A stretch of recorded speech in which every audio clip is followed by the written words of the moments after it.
Really Big Show with Jim Check and Ian Burns. Well, I'm Jim Check, and that smart-looking fellow over there is Ian Burns. I like the tie today. Wow, pretty spank. Pretty spank. We like looking pink. Good, looking sharp, eh? A couple of Esties, and I'm still wearing the wrong color, I guess, eh? And I guess that didn't work out yesterday, did it? Sporting the wrong colors. It's good to be slightly different. Oh, you mean you talk about England? Hmm. Yeah, let's not even go there. It's too raw. We got lots today. We actually have John Carpay from the Justice Center for Constitutional Freedom is going to join us at 10 o'clock. He's going to give us an update on a few cases, the Amy Hamm case. There's some fresh news on that. And there's a charter win on the billboard thing. He's going to give us an update on that. And then a little bit on Bill C-34.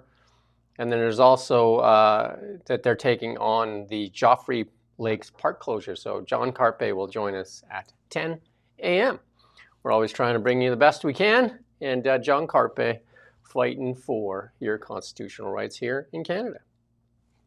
Why not, right? Why not?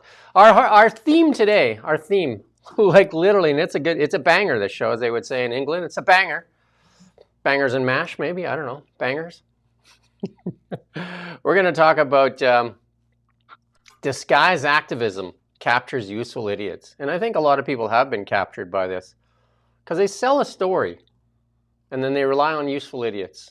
And it's captured some of our media, captured many of our people, especially on the left. And violence, you know, the left used to be dead set against violence, and they have embraced violence like none other. Like they have absolutely embraced it, and we've seen so many examples of that. And we're going to show you lots of examples today as well.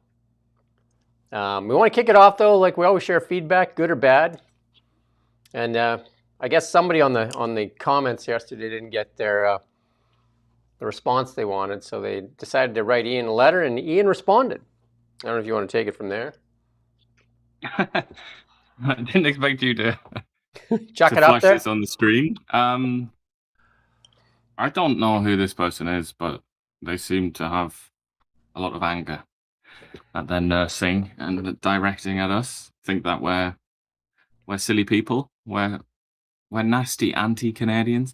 But I mean, that response, it's just about that middle power thing and the apparent inability of many people to understand what that means, why somebody would object to that, etc. And also, I mean, this is very elementary stuff, but the inability to see that we're not attacking Canada, we're attacking the temporary partisan group that is in control of Canada. That's where our criticism is directed.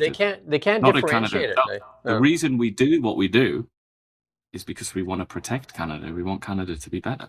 But that's something that so many people fail to understand, which is, I mean, that's almost an indictment of, I don't know, what, the education system, parenting. How is it that so many people don't understand that concept?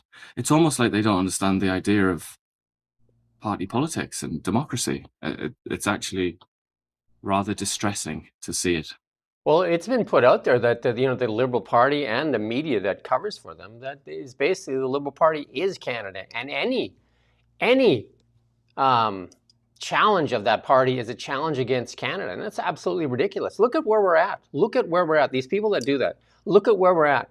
Should these people continue to suffer? Should 11% of Canadians' population be below the poverty line so that you can feel entitled that your party that you carry the flag for, you're going to excuse all of it? You're going to excuse the $30 million in bonuses to the elites while people suffer? You're going to excuse all that because it's all about your party? How dare we challenge authority? How dare we challenge authority? Ask yourself, what governments in the world have done that where they don't allow the challenge of authority? And then ask yourself who you are and what the hell you're thinking. Literally what you're thinking. If Ian and I didn't like Canada, we'd be gone. Ian actually chose Canada. I was born here. So stop being nonsensical. Stop it. Just like we'll only get better if we allow ourselves to be challenged. We got lots of proof of that later too, and a lot of proof of that. We challenge power. If the Conservatives in power today, I guarantee you that these things would be critiquing the Conservative Party. Because it would do us no good to come on here every day and critique Elizabeth May, would it? I mean, every now and then we poke a little bit of fun at Elizabeth May. She has no power. Same goes for the NDP. Do we go after? NDP, I was going to say. Like, do we go after Avi Lewis every day or Emily Lowen? There's no point. They're not in power. The power is who we're supposed to be. That's media's #1 job. And you know who fails miserably at it? Legacy media in Canada here. We're going to show you so much evidence of that. And global news today, they just cut. We're going to show you later though. They just cut newsrooms in Edmonton and Calgary, 2 bigger centers. They cut Kelowna, was it last year? I had the news director on from Global. They just cut Alberta. So are they actually just going to focus on being a mouthpiece for the PMO's office? Because that's what they're good at. Look at those interviews. There's some evidence for you. Look at the interview that she did with Mark Carney and then Pierre Poilievre. Their stock, it reflects who they are. Less than garbage. Anyway, so, I mean, the reality of the situation is these people that think that we're anti-Canadian because we critique power, they've lost the plot. They've literally lost the plot. And you need to go back to school, you need to read, or you need to figure out, just look up democracy in a dictionary. Just look it up, like it's right there. It's all there for you. You don't have to be a rocket scientist to figure it out. Sorry, a little ranty. We're going to kick it off with one of my favorites, Marco Rubio. And how do you not like Marco Rubio? Like, we played the speech from Rubio and Mark Carney's Davos speech there. Rubio spoke, I think it was a week later in Europe there. And you can just tell Rubio speaks plainly and clearly, and he speaks plainly and clearly about these activists here and the funding that's behind them. Listen to Marco Rubio. This is a distinctive and unique evil. It has always been driven by a hatred, above all else, a hatred for civilization itself. It is a revolt of the worst against the best, a revolt of the weak and the cowardly against the strong and the good. It is perpetrated by those who cannot build, who cannot create, who cannot achieve great things, and take their revenge upon the world for their own inadequacy by seeking to destroy those who can. This is what radical leftism is. It may wear various different slogans and ideologies across place and time.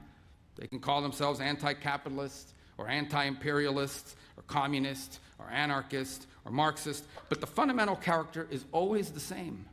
It's always the same. It is a poisonous resentment cloaked in the language of equality and justice and liberation, an overwhelming need to tear down what greater men have built, to wreck what is beautiful and what is right on behalf of people who are only filled with ugliness and have nothing else to offer the world. Through violence and through terror, they once again seek to impose their ugliness on all of us. Channeling Edmund Burke there, if anyone else called that. I mean, very interesting that he should say that. Though I'm not, I mean, generally I see where he's coming from. Some very strong points there, and I'm sure you get a lot of plaudits. A lot of people would agree with him. But when he says, this says on radical left terrorism, but it's not quite just terrorism, is it? He's talking about the whole package, I think, of the sort of hard left, radical left, including intellectually. When he says they can't create anything, so they destroy things. I don't know. Generally, yeah, I see exactly what you're saying, and that is true. But what about people like that woman, whose name I can't remember, Billy something, the woman, the singer, extremely popular singer, the one who made a fool out of herself when she talked about Los Angeles not, being on Chumash land or whatever bollocks it is that she came out with. Oh yeah, obviously she's on the radical left. That's a radical left, insane idea. Completely so extreme that it's just off the chart. Billie Eilish. Billie Eilish, that's it. Billie Eyelash, as some people call it. That's so extreme that it doesn't even fit on a normal chart. You have to build a new chart. You've got to get an extension to your whiteboard to to find a home for that kind of idea. And yet she's a creator, isn't she? She's very wealthy, very popular. So I don't know. I mean, it's not entirely accurate, is it? There definitely are some of them are creators. Some of them are capable of it, and yet they still spew this hatred. Although, of course, she was immediately exposed as being a fraud, wasn't she? Because as soon as the tribe came out or whatever, didn't they? The Chumash or whoever the hell it was came out and said, "All right, off you go then. If it's stolen land, we'll have your land." And then she just like disappeared. But still, nonetheless, she's a creator. She's wealthy, popular, and all the rest of it. And yet she still subscribes to this nonsense. Let's go with useful, idiot, and fraud at the same time for Billie Eilish. Here's a little more clip here from Marco here. Today we face a new wave of this old evil. Here in the United States, the share of left-wing terrorist attacks and plots has risen to levels not seen in decades. In Germany, far-left violence has jumped by more than 40% in just the last year alone. In Greece, more than 80% of radical violence is now driven by far-left and anarchist actors. These are not abstract statistics. Americans have seen what those numbers mean. An all-out assault on our immigration officers, sniper attacks, explosives, armed ambushes, a transgender shooter opening fire on Catholic elementary school students as they pray, his gun marked with slogans like, "Where is your God now?" A healthcare executive executed in cold blood in the streets. Multiple assassination attempts on a sitting president, and the murder of the greatest conservative activist of a generation, a man who happened to also be a husband and the father of 2 young children, shot and killed while speaking to a crowd of students. This is a distinctive and unique evil. It has always been driven by a hatred, above all else, a hatred for civilization itself. The bad thing is they glorify these acts. Like we look at in Canada, we had some podcasters here in Canada glorifying the assassination of Charlie Kirk, literally glorifying it and applauding it. There was so many actually that were doing that, and then whined and cried when she was put on a website list. Do you remember that? When she was actually called out for what she did. And then these people feel like they're justified in killing a CEO in the broad daylight, like cold-blooded killing, shooting somebody from behind, assassinating them. And then they're saying that they need to free, that this guy had it coming, like it's well-deserved. Like they're vigilantes and they're justice. They don't believe in justice, right? Justice to them is anarchy. Strangely, you're talking about these examples. There's been one in England that no one seems to have picked up. Like usually the Americans, Canadians, usually people pick up these events. But a woman called Anne Widdecombe, like a real sort of old figure in the British right, who was a minister in the British government for the Conservative Party, completely harmless, eccentric, who joined Nigel Farage's party. She was butchered in her own home in faraway rural England. And the police have said that they're looking into the possibility that it was left-wing terrorism. Very odd, and it hasn't been reported. I did see a story on CTV, actually, sorry, I should say. I saw a story on CTV which had the headline, police investigating death or murder of British reality TV star. That's because she went on one of those Dance with the Stars things. Obviously, she's not a reality TV star. She spent her entire life in politics. But they said she was a reality TV star. I was waiting for you to say far-right activist. I mean, I would advise people, because apparently nobody's aware of it, I would advise people to just look up Anne Widdecombe. The problem is it's sub judice. In England, that means because somebody's been arrested.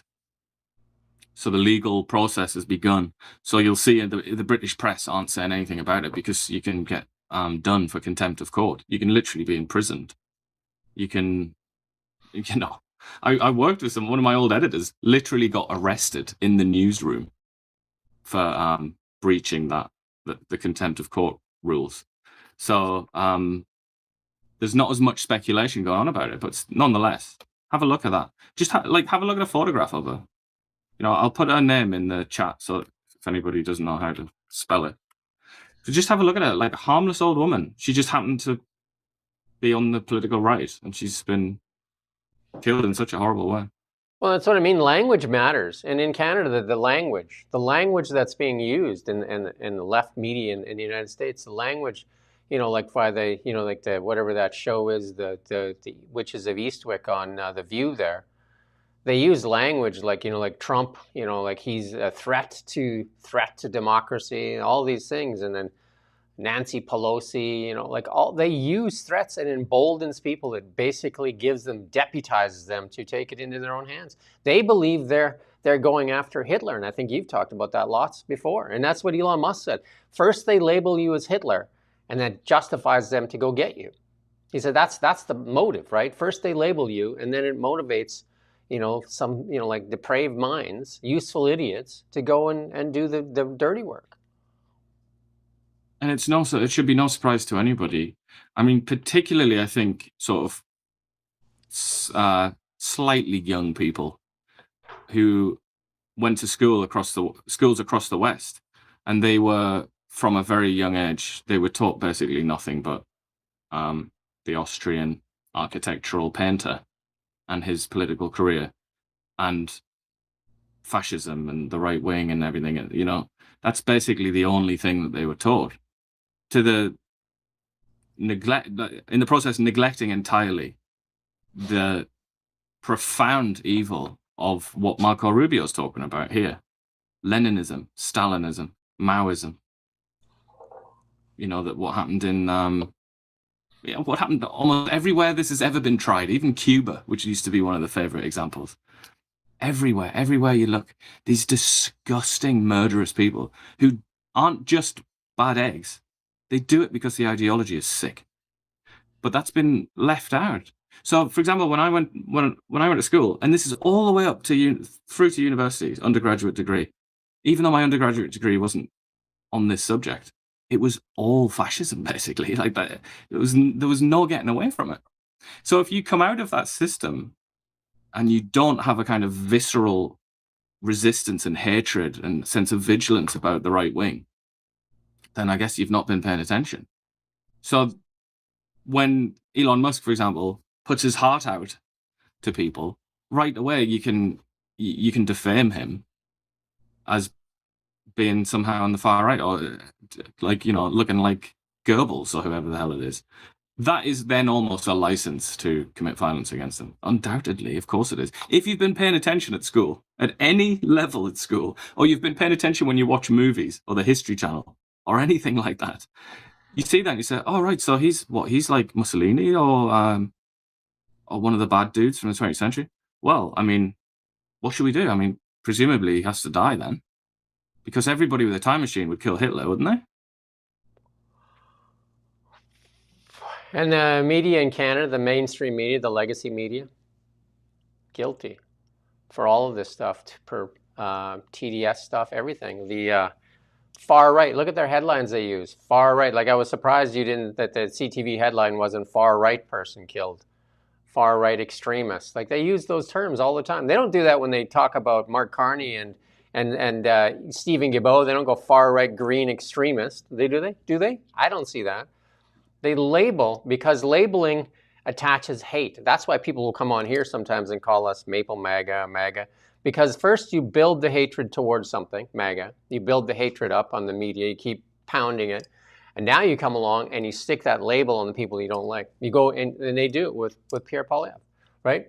First they build the hatred. Pierre Poilievre, is it? Yeah. The new leader of the Conservative Party in British Columbia, who the leader of the government in British Columbia labelled MAGA, which means, translated, racist, but also in bed with a foreign power, prioritizing a foreign country over Canada. Talk about extremism. I mean, we've talked about this at length, but that is one of the most extreme things any elected official in Canada has done in the last 10 years. Absolutely, absolutely insane, unhinged, like way beyond the pale. And he gets away with it. He got pretty straight reporting when it was reported in the usual outlets. It was pretty straight. Just like EB says this, the BC Conservatives say this, the end. When really that should have been a moment to draw a line in the sand and say that this is absolutely despicable behaviour. People who act like this and speak like this should be shamed out of political life anywhere in this country. Again, Mr. Eby, we invite you on this show. We've invited you several times. We've sent several emails. If you believe in democracy, you must believe in accountability. We are an accredited media outlet. You have no excuse not to come on this show. You've been asked, you've been invited, and we're trying to even, I guess what we have to do is shame you into it. Whatever it takes, you should come on and answer to the public, because some of the things that you get away with shouldn't be happening in this great nation. And just remember as well how unusually, extraordinarily unpopular you are, Mr. Eby. The majority of people in British Columbia are not happy with you. We happen to be a media outlet that's rather familiar with that unhappiness. So you might be able to learn something. You might be able to hear some of the feelings of the majority of the people that you rule, which is quite a good idea, I think, if we're talking about democracy and what that's supposed to mean. We got something here from Scott Bessett, worth listening to. On behalf of the United States Treasury, let there be no uncertainty about the work before us and the resolve with which we will undertake it. We will identify illicit funding, however artfully it is concealed. We will dismantle the networks that sustain political terrorism, however respectable their fronts may be.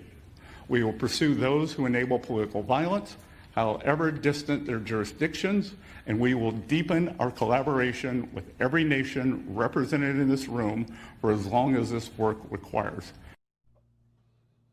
So they're going to use the long arm of finance to go after these people. I mean, there's implications of, that this running deep to billionaires like George Soros and stuff like that, that there's lots of these allegations out there. And, like funding from China and different things to cause disruption, like the money has been traced, to Antifa groups and stuff like that. And so one way to do it is with tracing the money, follow the money. That old saying, right? Well, that's what's been done against a lot of other terror groups in history, and also the Iranian Revolutionary Guard and all those sort of vile hooligans and the likes of Hamas and whatnot. So yeah, I mean, it's a tried and true method, isn't it, of punishing these groups, and also, of course, the Ottawa convoy protesters, those famous terrorists as well. Maybe we can learn a little bit more from John Carpay when he joins us at 10 o'clock.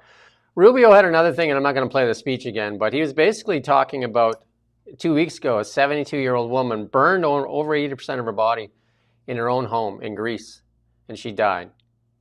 And that was because her, I think it was her granddaughter or her daughter just dared to stand for office. Far left political terrorism. Do you know what I mean? Like they feel emboldened, and this is how they try to shut out. It's like this in Canada too. Like this extreme left part of this Liberal Party feels they're the entitled, that there is no way. Listen to some of the political commentators on CTV and stuff like that. They just have an absolute hatred for the other party. Like they're not even with any basis. It seems like this should be a one-party nation. And then that's the respectable and responsible thing to do, isn't it? That's the if you want to be polite and well-mannered and a true Canadian, then you should obviously want Liberal rule forever. I mean, to suggest otherwise, it's a little bit sort of vulgar, isn't it? It's a little bit classless. It's a little bit yucky. The media in Canada have lost the plot. They've absolutely lost the plot. And it's just in their language. They become like language police because they're trying to manipulate you. And it's kind of crazy. Like here's a mob attack in Nova Scotia Premier's car. Here, this is on Nova Scotia Premier Tim Houston. And we'll play the clip here first, and we'll come back to it. What started as the first of Premier Tim Houston's tour of chambers of commerce across Nova Scotia devolved into a massive protest in which his car was surrounded and he required a police escort back into the building in which he had just previously given a speech at Acadia University in Wolfville. Houston was here ostensibly to talk about his vision for the province's economy and how to address what is a record-setting deficit through the efforts of things like natural resource development, offshore wind, and federal defense spending contracts that appear destined to favor Nova Scotia. A variety of issues that they were concerned about, including the environment, cannabis access, library cuts, and other issues, surrounded him as he approached his vehicle. Houston sat in the vehicle for several minutes before ultimately RCMP moved him back inside the building where he remains. Houston is scheduled to be in Yarmouth tomorrow for his second stop on the tour. Michael Gorman, CBC News, Wolfville. I wonder if they're going to freeze all their bank accounts. I wonder if they're going to charge anyone. Because as things stand, one person arrested, then released without charge. I remember the truckers doing that in Ottawa, don't you? They were climbing all over Trudeau's car, weren't they? Didn't they do that? Oh, no, I don't. Yeah, and they smashed up his windshield. I definitely remember that happening, yeah. Huh. But that guy who was doing the voiceover there, he was in desperate need of a new microphone. He wrote the main article for CBC, and I strongly recommend it. What a read that is. The third line, I mean, the first two lines are just completely irrelevant. Like, just terrible intro, terrible second line. Doesn't get across anything about what's happened. It talks about him requiring a police escort. Anyway, third line. When Houston arrived, when he first arrived at the university, about 50 peaceful protesters were standing outside. And they were concerned about potential closure of 5 libraries in the Annapolis Valley. Then you go down and down and down, and eventually starts talking about, oh yeah, and then a violent mob of hooligans smashed up his car. You have to read between the lines to figure that out. He just talks about the SUV. It's like, oh yeah, the SUV that he's inside of. Yeah, amazing bit of reporting from this chap, from Michael. Good one, Michael. Because these are the people they protect all the time. This is, you know what I mean? This is now all of a sudden the plot has flipped. And now what, right? CBC is lost, right? Because if this had been, you know, the Freedom Convoy boys, boy, oh boy, they would have them doxed. Can you not remember when Justin Trudeau got some gravel landed near his hair? Yeah. Nearly shattered his glorious, beautiful mane. Can you remember the reaction to that? It was like kristallnacht. It's like, get ready, boys. Like, get your seatbelts on. This is a very serious moment in Canadian history. And obviously that was very bad as well. I'm not trying to make that seem like it wasn't a serious incident. Nonetheless, this is being completely underplayed. I mean, Mark Carney came out and said political violence is completely unacceptable, whatever. Isn't that the headline? Carney condemns political violence against Nova Scotia Premier. That sounds like the headline. But yeah, I mean, it's not acceptable. Tim Houston has the word conservative in his party. Enough said. One more. I'm not going to play the clip though, but Scott Bassett details what he describes as an assassination attempt on his life by a left-wing extremist. And that was when he was sworn, 2 hours after being sworn into his job. And he said, if you don't believe him, show up to the court case because he's on trial. If you need a receipt. Because the far left media pretends it doesn't exist. Now look at the framing of headlines here. This one's interesting. ICE detains Canadian woman after allegedly assaulting teen. Allegedly, I mean, they have to say allegedly. We do that too. Allegedly assaulting teen wearing Trump clothing. They failed to mention, like if you go read the New York Post. Well, let's play the clip of the alleged event, first of all.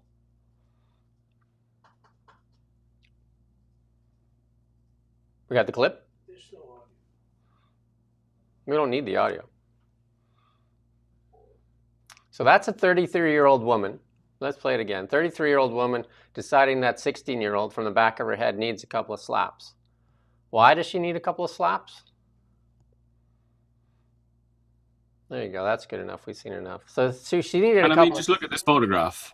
Look at this photograph. Then take yourself back to Marco Rubio's little speech there, where he was talking about, you know, these outcasts and weirdos and freaks, you know, the ugly, the losers. I think we're looking at one, aren't we? It's kind of, this is what some people refer to as bio-Leninism. I don't know if you've ever heard that term, but it's the idea that some people are just sort of like physically not fit for the world. They're just born to be miserable, and they're born to resent the people who are not like them, who don't look like them, who aren't miserable like they are. Well, she is also like a TikToker kind of thing, and her husband is an American. Now her TikToker husband previously posted disturbing videos wishing the President Trump's assassination and praying for the president's family to get cancer. She's illegally in the United States. She overstayed her term there. And it's a 16-year-old she's smacking around. She's 33. Not only that, she's literally an illegal immigrant. Like, keep your head down. Do you know what I mean? Don't go slapping people. Don't go committing crimes. You know, physical violence, allegedly, on video when you're an illegal immigrant. That's just advice. If there's any illegal immigrants listening to this. We always want our youth to be involved in politics. They start getting involved in politics. That's what we want. Apparently, this young lady, 16-year-old girl, is on the wrong politics. And this judge, jury, and executioner here, Caitlin Tracy of Canada, has decided to carry out her sentence of 2 slaps to shame her, publicly shame her, humiliate her by attacking her. And now, like the media in Canada is going to go on a field day on how this bad ICE, has went after, you know, a Canadian. Because, you know, that's what the headlines, that's the rage bait that's going to be going on. She literally publicly humiliated and assaulted a 16-year-old that was actually expressing her political message. Like, she's entitled to put whatever hat she wants on. Literally had the name of the President of the United States on her. Was it on her trousers or something? I can't remember what they said. On her like, I mean, it's like hilarious, really.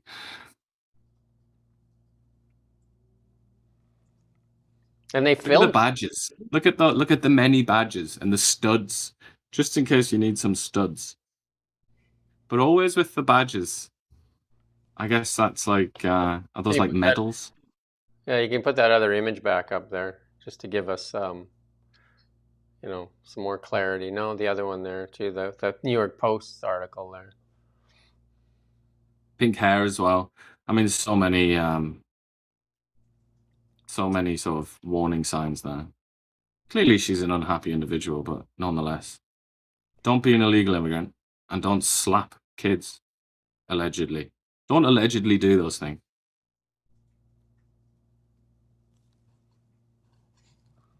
I mean, if an American right now was slapping around a Canadian youth wearing a carny hat, what we'd be saying, applauding it, or what? If an immaculately dressed, handsome man is going around slapping carny supporters.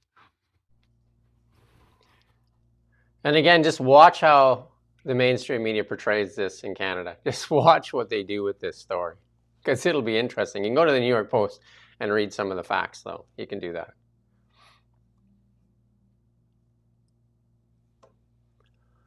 Crazy.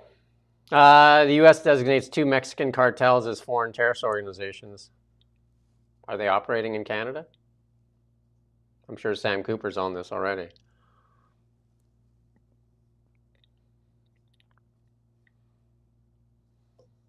Canadian diplomatic staff complain of gun violence, low salaries at U.S. missions. What? And more. Internal audit by Global Affairs Canada found that staff were exposed to Security risks in the United States, including street crime, protests, widespread presence of firearms, broader social crisis, such as substance abuse and mental health issues. None of that happens in Canada, I guess, right? Have you seen any of that in Canada?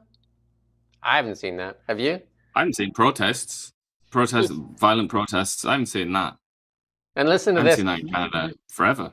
Staff had trouble accessing healthcare. Now I call bullshit on this. It's like, you want to have access, you want to have trouble accessing healthcare? Come to Canada. It is a little, I mean, particularly that last bit. Broader social crises such as substance abuse and mental health issues. That's particularly on the nose, that one, isn't it? I mean, in terms of they say widespread presence of firearms. I mean, you could just say violent crime. Obviously, America's violent crime rates are indeed a lot higher than Canada's. But, you know, the diplomatic service, why are they talking about just the US? The diplomats go to, like, Kinshasa, and they go, nothing against Kinshasa, by the way. But if there's anyone from there watching. But, you know, they go to places that are very dangerous.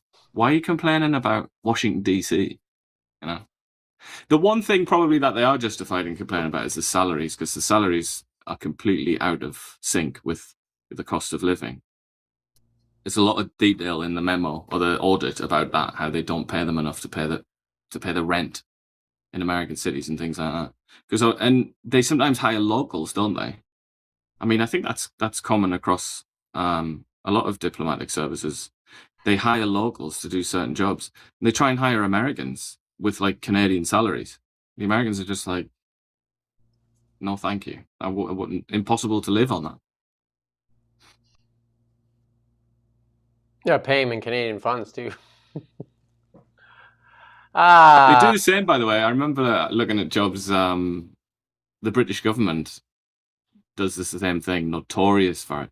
The British government tries to employ people in America and Canada, and they offer this equivalent salaries of what they would get in England. And it's just like, I mean, it's a completely insane that they think that they can offer salaries that low.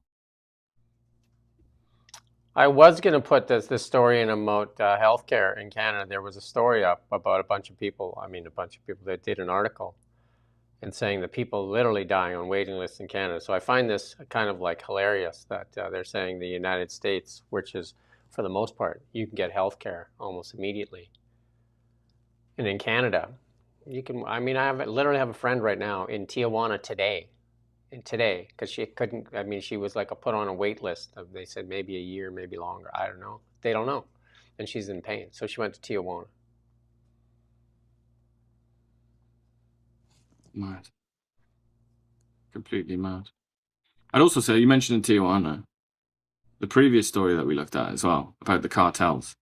This is the US designating the cartels. Those cartels also operate in Canada, by the way. Like, if you want to try and make it seem like America's the only country afflicted with this evil, no, that absolutely happens in Canada too. And you mentioned Sam Cooper.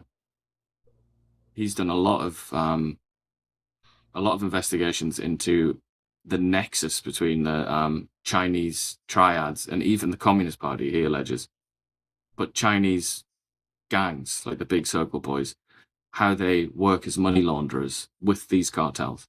And they operate in Vancouver and Toronto. Of course they do. So, yeah, I mean, if you think that this is an American phenomenon, I think you're a tad naive. And then yesterday we talked about the ports. And how easy it is to get things in and out of Canada's ports. Is it any wonder that the cartels quite like that? We had a good interview yesterday with Dan Elvis. Go watch it. We talked a lot about the ports and the point of weakness. Here's a clip here. If you want to feel that our government is being run by incompetence, this should help you.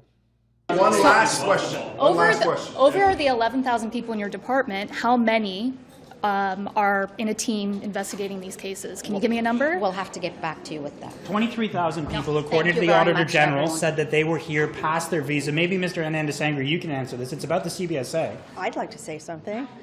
I'm even less confident now in the system than I was after watching that. Here's the reality.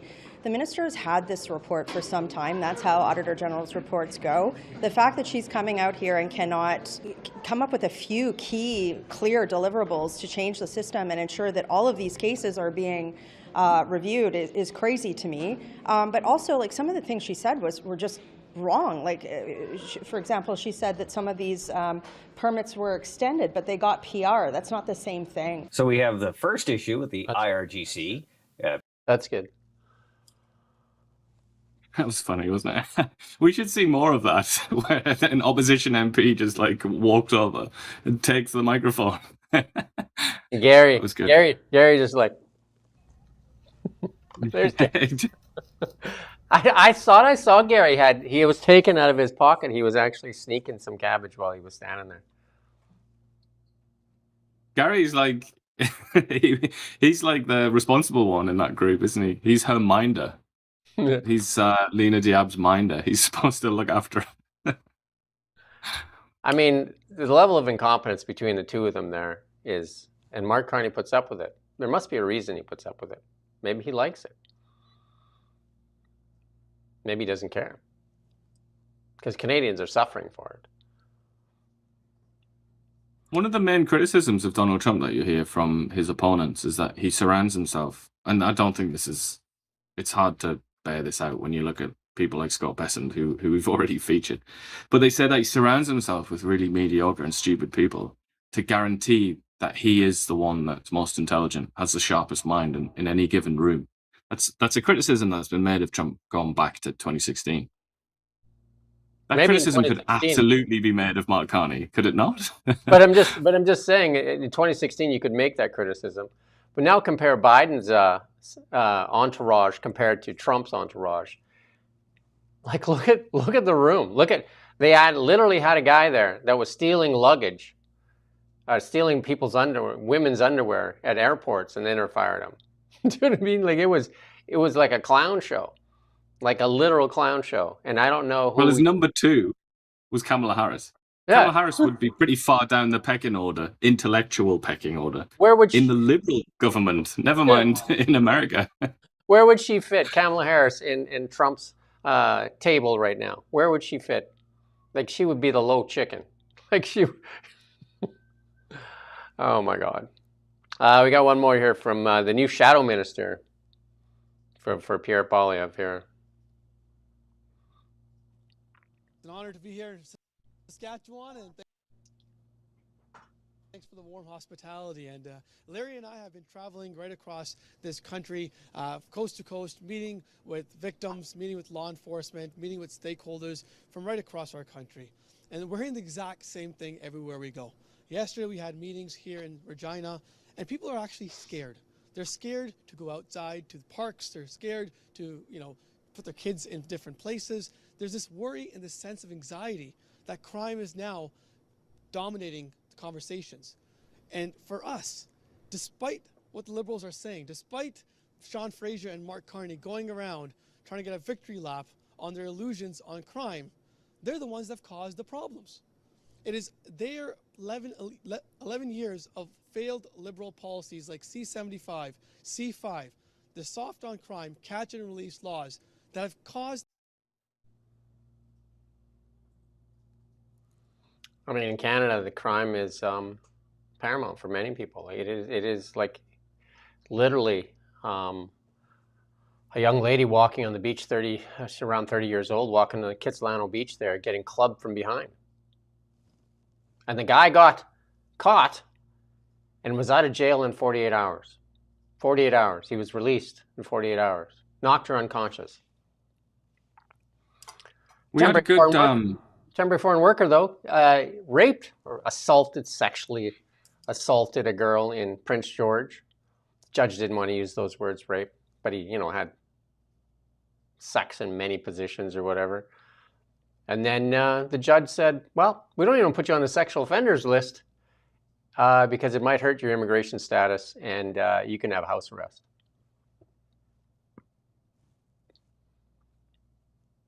But we talked about this with Dan Albers, a member of parliament, which kind of elevates the conversation a bit, I think, makes it a bit more serious. We were talking about that, weren't we? Like, at what point does trust in institutions in this country just decay potentially beyond repair because of seeing things like this. But also what we just talked about, we didn't even mention the obvious, talking about that mob attacking a premier of a province, the political leader of a province, like one of the most senior political figures in Canada. We didn't talk about the fact that, or we mentioned it, that there was one arrest and then he was released without charge. What does that translate to? If you're like on that side, if you're inclined in that way, if you have political violence in your DNA and you're chomping at the bit and you see that, what goes through your head? It's like, oh, so there's just no punishment then. I can just do this and I won't even be charged. I'll be arrested. I mean, will that arrest even linger on his record? I don't even know. It might not even show up. It might be completely 100% consequence free. You can get a mob together, smash a premier's windshield, jump on top of his car, make him think maybe in some part of his head that he might get hurt or worse. And it's fine. Like there's no dissuasion. There's no punishment. It's totally fine. It seems to just be telling these people like, yeah, go on then. Go on. Why not? And it's the same with that sexual assault. And many cases like it. That's just representative of many such cases, isn't it? Where you force a woman into sexual acts against her will, without consent. In other words, admit it, say, oh no, I was just feeling a bit excited and whatever it was, a bit randy. So yeah, that's what I did. And then you get house arrest. It's like you're pretty much telling all those people who are so inclined, like, there's no punishment. There's no serious punishment for committing these crimes.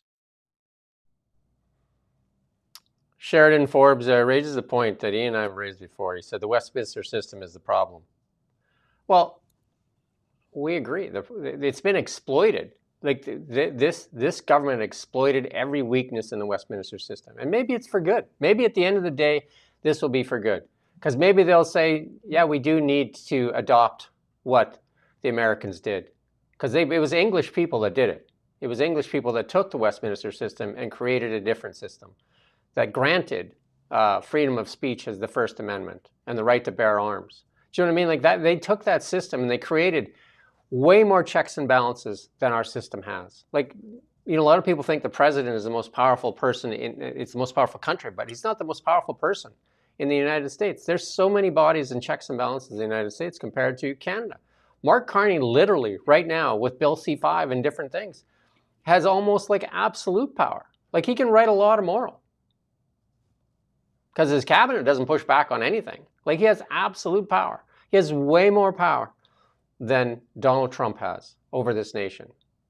Way more power. And plus he controls... Also the orders in council. Yeah, do you think Donald Trump controls the media in the United States? They've weakened all the institutions in Canada. They've literally corrupted institutions in Canada to the benefit of one party, and nobody sees it as a problem. The Westminster system has been exploited, and maybe this is a good thing. Like I said, if I was Prime Minister, I would probably sit down and find a James Madison, a Thomas Jefferson, and say, look, this should never happen again. It can't happen again, and the only way to do that is how do we fix all these holes is maybe we adopt, you know, an American system. Because it is the freest democracy in the world. I mean, that is, there's no doubt about that. I mean, you can argue till you turn blue in the face. Is there, Ian? You tell me. You're a historian. You studied American history. Is there a better system in the world? Well, it's a flawed system, as all systems are flawed. But I think you named it. The conversation doesn't need to, for this case anyway, since we're having a short conversation about this, it doesn't need to go much further beyond the First Amendment. Just start there. Start at the absolute bottom, the foundation of the whole thing. Just read the First Amendment and then look at the countries that we are told have the best democracies in the world. Because there are like rankings, academics and think tanks and stuff rank democracies. And usually it's one of the Nordics. They absolutely love Nordic countries, don't they, these academics? But usually it's like Finland or Norway or Sweden or something like that. Look at those countries and look, just see how much personal freedom they have. But then I guess the counter argument might be, well, you know, it's about more than just personal freedom. But if you want to look at personal freedom, there's no country on earth that has personal freedom like the Americans do. in terms of like codified in the law. You might have a lot of personal freedom in the hills of Afghanistan or something like that, but that's basically anarchism, isn't it? It's basically lawless. But in a law-governed society, the United States is without comparison. It's in a league of its own, I would argue. This system has been exploited almost on every pillar of democracy. Freedom of the press being one of those pillars. Mark Carney said it's the most important pillar, and it's been compromised.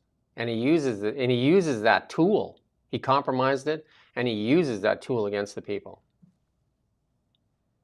And they willingly do it for him.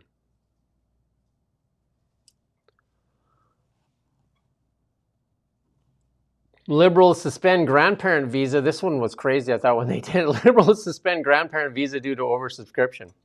Liberal government said it won't accept any more applications this year for people who want to bring their parents and grandparents to Canada from overseas. Ottawa said that the scheme launched in 2020 by none other than Justy is oversubscribed with 60,500 applications in progress and wait times around 33 months. Is there any other nations doing this other than just wide open? It's just craziness, just literal lunacy. Already our healthcare systems are stressed. People are waiting up to a year to get access to healthcare, like life-saving healthcare, not for like, fixing your toenail or something, like life-saving healthcare. I've interviewed people like that needed transplants like several times, and we had to like phone them to kind of light a fire under them. And in Canada, they're just like, yeah, sure. Like, it's like, and they asked, I think in community, they asked, do you recognize that your immigration policies put burdens on healthcare? The school systems, like overflowing classrooms, overburdened healthcare. And they're just like, that's not our job. That's not our department. They don't care. One of the defenses of this scheme was, oh, but they have to get health insurance to, otherwise we won't let them in. Like, as if that makes a difference in terms of demand. That still increases the demand, doesn't it? And then another strange thing about this scheme is that you didn't even have to be a citizen. Permanent residents could do it. Permanent residents could bring their grandparents to Canada. I mean, it's kind of nuts, isn't it? I mean, the only other countries I can think of that do anything like this are, more sort of stereotypically poor countries that just want people to come from Western countries with a little bit of money. Yeah, bring the money. Like retirees and stuff like that. They want to bring them, places in Latin America and Southeast Asia and stuff historically would try and do this. But they're doing that because like the currency, their currency is so worthless that you're bringing in a first world, like reserve currency, like a big boy currency, and you're bringing it and you're spending your money, and you've got to buy everything anyway because there isn't a particularly advanced welfare system. It's a little bit different, isn't it, when a country like Canada goes through with this craziness. John Carpay is going to be knocking on the door any second now, which is great. He's going to join us here at 10 o'clock. And maybe we'll cover this one more story here. This one here, somehow the media here is convinced Canadians that they now have a more favorable view of China, a country led by an authoritarian communist regime that Canada's own parliament has declared a genocidal state, than the United States. What a job the media has done, right? The report suggests 44% of Canadians hold a favorable view of China, while 33% feel the same way in the United States. Like brainwashing or what, 1984. The balance was significantly different. The study also found Canadians favored President Xi over Trump. What? Someone's going to be on your back for that. Xi. Have you noticed? Somebody keeps commenting and saying they don't like it when you get that wrong. Well, I'm in charge of mispronunciations. Yeah, that's your ministry. Rosie Barton is the misinformation officer. I am in charge of mispronunciations. That's my job, literally. And I'm good at it. I think it's one of the best that we have in the world. But this, I would, I think this is a bigger story than, because this is Pew, by the way. Pew is Pew Research. Talk about being in a class of your own. they're in a class of their own when it comes to this social attitude surveys and things. There's basically no institution on the planet that has the reputation that they have for exactly this. So this is something to take seriously. This is not like Bob's Polling Incorporated, you know, an online poll of 20 people or something. This is like a real, proper, old-fashioned social attitude survey. And it's not just Canada. Look at that list of countries there. There's only a few available to look at here, but look at that. These are extremely important countries. Pakistan, massively important country. Malaysia, talk about choke points. You know, we're talking about the Strait of Hormuz. Get your atlas out and look at something called the Strait of Malacca. Look where that goes. Malaysia's a very, very important country, as is Indonesia, which is the other country on the other side of that strait. Singapore as well, that same neck of the woods. These are like Turkey. Turkey's a massively important country. I can't emphasize how bloody important Turkey is. NATO member. Look at the 30-point differential there in favorability in favor of China. There is something immensely wrong happened. There's something going wrong in an immense fashion here for the United States. And this has to be worrying the State Department. This is not normal, and this is not good. So, yeah, panic. Everybody panic right now.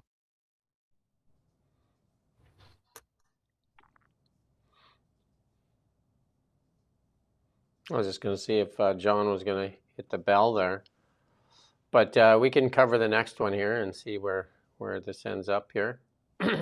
This is James Thorne, the economist here in Canada. Oh, there he is. No, we'll leave that one for after.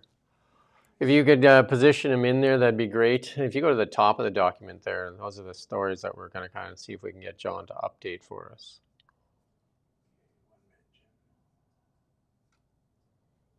Yeah, no problem. Yeah, no, we're ready. Always ready. Dun, dun, dun, dun. How do you do the Jeopardy thing? Or maybe we should do like Jaws. Dun, dun, dun, dun. How does it go? That's not Jaws. There's John. Welcome, John. Thank you for joining us this morning. Glad to be with you.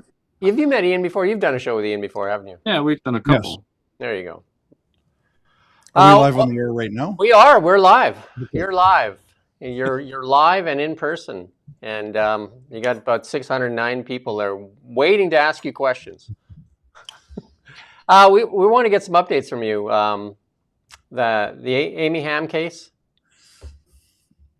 Amy Hamm, as you know, has been subjected to disciplinary proceedings by her professional association, the BC College of Nurses and Midwives, because she has stated publicly, embrace herself, that there are only two genders and that women should be allowed to have safe female-only spaces like bathrooms and change rooms where men may not enter. And so she's been found guilty of professional misconduct. The Justice Centre is providing lawyers to appeal this to the BC Supreme Court. And so we have that case is moving ahead. Wait and see how that goes. But it's a sick comment on society and culture when we had to spend thousands, probably tens of thousands of dollars to bring in an expert to testify that there are just two sexes, men and women. We had to prove that point in the hearing before the college disciplinary proceedings. Yeah, there's some wins in the Supreme Court in the United States. Does any of that kind of like have any weight in Canada? Well, if the knee-jerk anti-Americanism that is prevalent amongst the majority of Canadians, if that extends into Canada's Supreme Court, there's not going to be too much spillover to this side of the border, especially with Trump and other Republican presidents have appointed originalists to the U.S. Supreme Court. And so it's going in a very different direction from the Canada's living tree approach, where judges can just kind of impose their own politics. I do want to ask on that one that judges that impose their own politics, and then that's the famous singer, isn't it? Wagner or a composer, Judge Wagner there. Well, where's that case at? Where's that decision? Has the Supreme Court decided to hear the Freedom Convoy, the appeal of the Emergencies Act yet? Yeah, so far, no word. I hope they will leave it alone. We have a very solid trial decision written by a judge who did not like Freedom Convoy. Anybody who reads the ruling will see that he's got disdain towards the truckers. He thinks the truckers are, probably violent, probably have some racists and neo-Nazis, probably criminal, probably dangerous, caused, in the judge's view, caused immense hardship to people in Ottawa. And of course, that's a point of contention. You'll have people on both sides of that question. And yet, in spite of disliking Freedom Convoy, he says the government was not justified in declaring a national emergency because it did not meet the requirements set out in the Emergencies Act. And it was an unjustified violation of constitutional rights and freedoms to use violence on peaceful protesters and to freeze bank accounts. So a very solid trial judge ruling from a judge who didn't like Freedom Convoy, upheld by the Federal Court of Appeal. And now the federal government is grasping at straws, I guess, hoping for the Supremes to make a political decision and hear the case and perhaps overturn the lower courts on this. I'm going to let Ian jump in because he had quite the monologue on the composer here in Canada. I don't. My question is not about Richard Wagner. I want to ask about Amy Hamm again. If we can return to her. Jim mentioned the US, but there's also the UK, to which it seems a lot of our elites look for moral guidance, judicial guidance, and all other kinds of guidance. I mean, it's a couple of years ago, that the Cass Review came out, which revolutionized the attitude towards this question in Britain of gender transitions, and just the whole transgender debate really was turned on its head, to the point now where even the BBC, which is a progressive left organization, media outlet, one of the most influential in the world, even they've completely changed their language and left CBC and the Canadian elite just miles behind them. Why is Canada, I'm tempted to say Canada's like the only country in the world now that's left on this rock. Why is it that everyone else has gone and Canada's sticking to its guns? We often hear, sorry to belabor the point, but we often hear it's like our G7 allies do X, Y, Z. That's often a justification to do anything in Canada. Why not this? Why is Canada so ardent in this one area? It must be, and I'm just guessing here, that the transgender ideology and the woke ideology has become so entrenched in every nook and cranny of society, in the elementary schools, high schools, universities, law schools, courts, media. It seems like every institution of society has adopted the woke ideology generally, and by that I mean a neo-Marxist group warfare that society is always a life and death struggle between the oppressor and the victim. Right? The old Marxism said it was capitalist versus worker. The new says that it's men oppressing women and straights oppressing gays.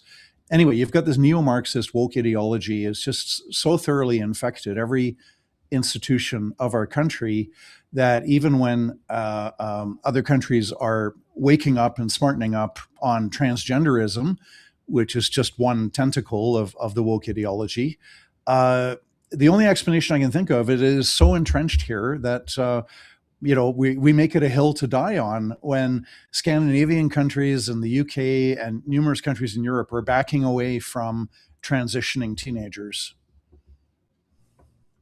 Oh, one of my ideas is perhaps that it's also a way to differentiate ourselves from the Americans, isn't it? And even if the Europeans abandon that, it's too useful as a way to contrast ourselves with the Americans, perhaps. Even though it's their idea, which is the weirdest thing. Well, speaking of Americanization, the great Canadian patriot Pierre Elliott Trudeau, who was incredibly anti-American, he did more than any other Canadian prime minister to Americanize Canada, because prior to 1982, our judges merely interpreted legislation. They did not have the power to strike down laws on grounds of violating our freedoms of expression, association, religion, conscience, privacy, bodily autonomy, et cetera, et cetera. It was the United States that had this system where judges can say, well, this law passed by the legislature violates constitutional rights and freedoms. We're striking down the law. Canada never had that before 1982. And it was Trudeau who brought in the charter. And now we have an American-style country where judges can strike down laws that they disagree with, and they can also read in and create law as well. This is this is a total repudiation of the British heritage. Sorry, partial. We have Section 33. Anyway, it's just ironic that the great Canadian patriot Pierre Elliott Trudeau has Americanized us more than any other prime minister.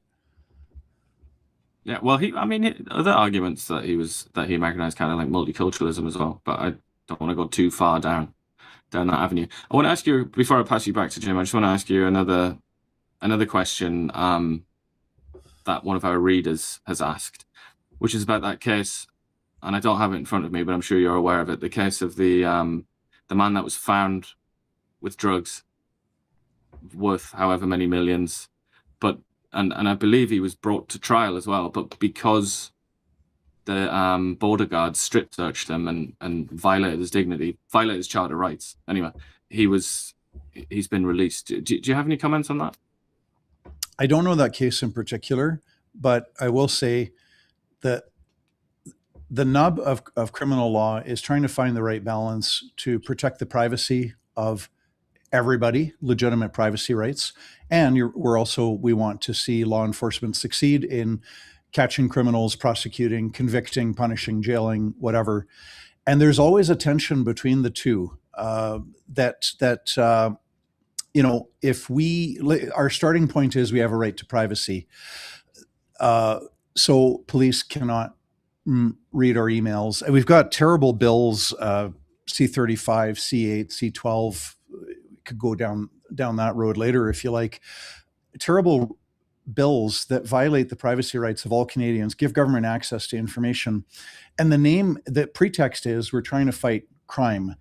And so the balance that we've established, which I think is a good balance, is that police can violate the privacy rights of certain individuals or a group, like a gang, if they're forcing kids into prostitution or they're promoting terrorism, whatever kind of crime. The police can get a warrant from the court to do surveillance, to monitor the emails, phone calls, texts of certain individuals. That's been the balance that we've struck, but we're moving away from that with bills C-12, C-8, C-34, and others.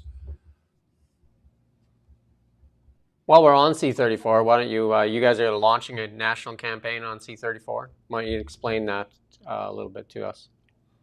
So the Safe Social Media Act is going to make it illegal for teenagers under 16 or kids under 16 to access social media. This is a trend started by the Australians who in December 2025 passed a law with the goal of preventing teens from using social media. Government official released an interim report in March of 2026 saying that more than 2/3 of Australian teens under 16 were still getting access to social media by using their parents' ID or the ID of an older brother or sister or a friend, or creating like some three-dimensional object that looked like they were older. Fake ID. They all got past. 2/3 of the teens are still using it. We were buying liquor in grade 6, right? John, there was rules against it then too, right? Do you know what I mean? Like, you can pass laws. Like, does it really work? Well, the scary thing about the Australian model, and this ties in with Canada's Bill C-34, the Safe Social Media Act. The scary thing about it is that the only way that you can verify the age of teens for using social media is to verify everybody's age. And then when that's not working out too well, it gives the government a pretext or an excuse to say, well, we need to move towards centralized digital ID. So this way we are guaranteed to keep the teens off because you have to log in with your centralized government ID. It'll be safe and secure. And of course, they'll say it protects your privacy. That's sort of a, par for the course thing that they throw away with it, with everything that they do. So the other part is, so that's one problem with C-34 is it opens the door to move in that direction of centralized digital ID or other facial scanning recognition, whereby every Canadian adult will need to prove their age every time they use social media. And of course, that can be very rapidly extended to all of the internet, because if we buy into that premise for social media, everybody needs to prove their age to use social media. The next logical step is you need to prove your age to use the internet, because the internet has all kinds, pornography and terrorism and all kinds of horrible things.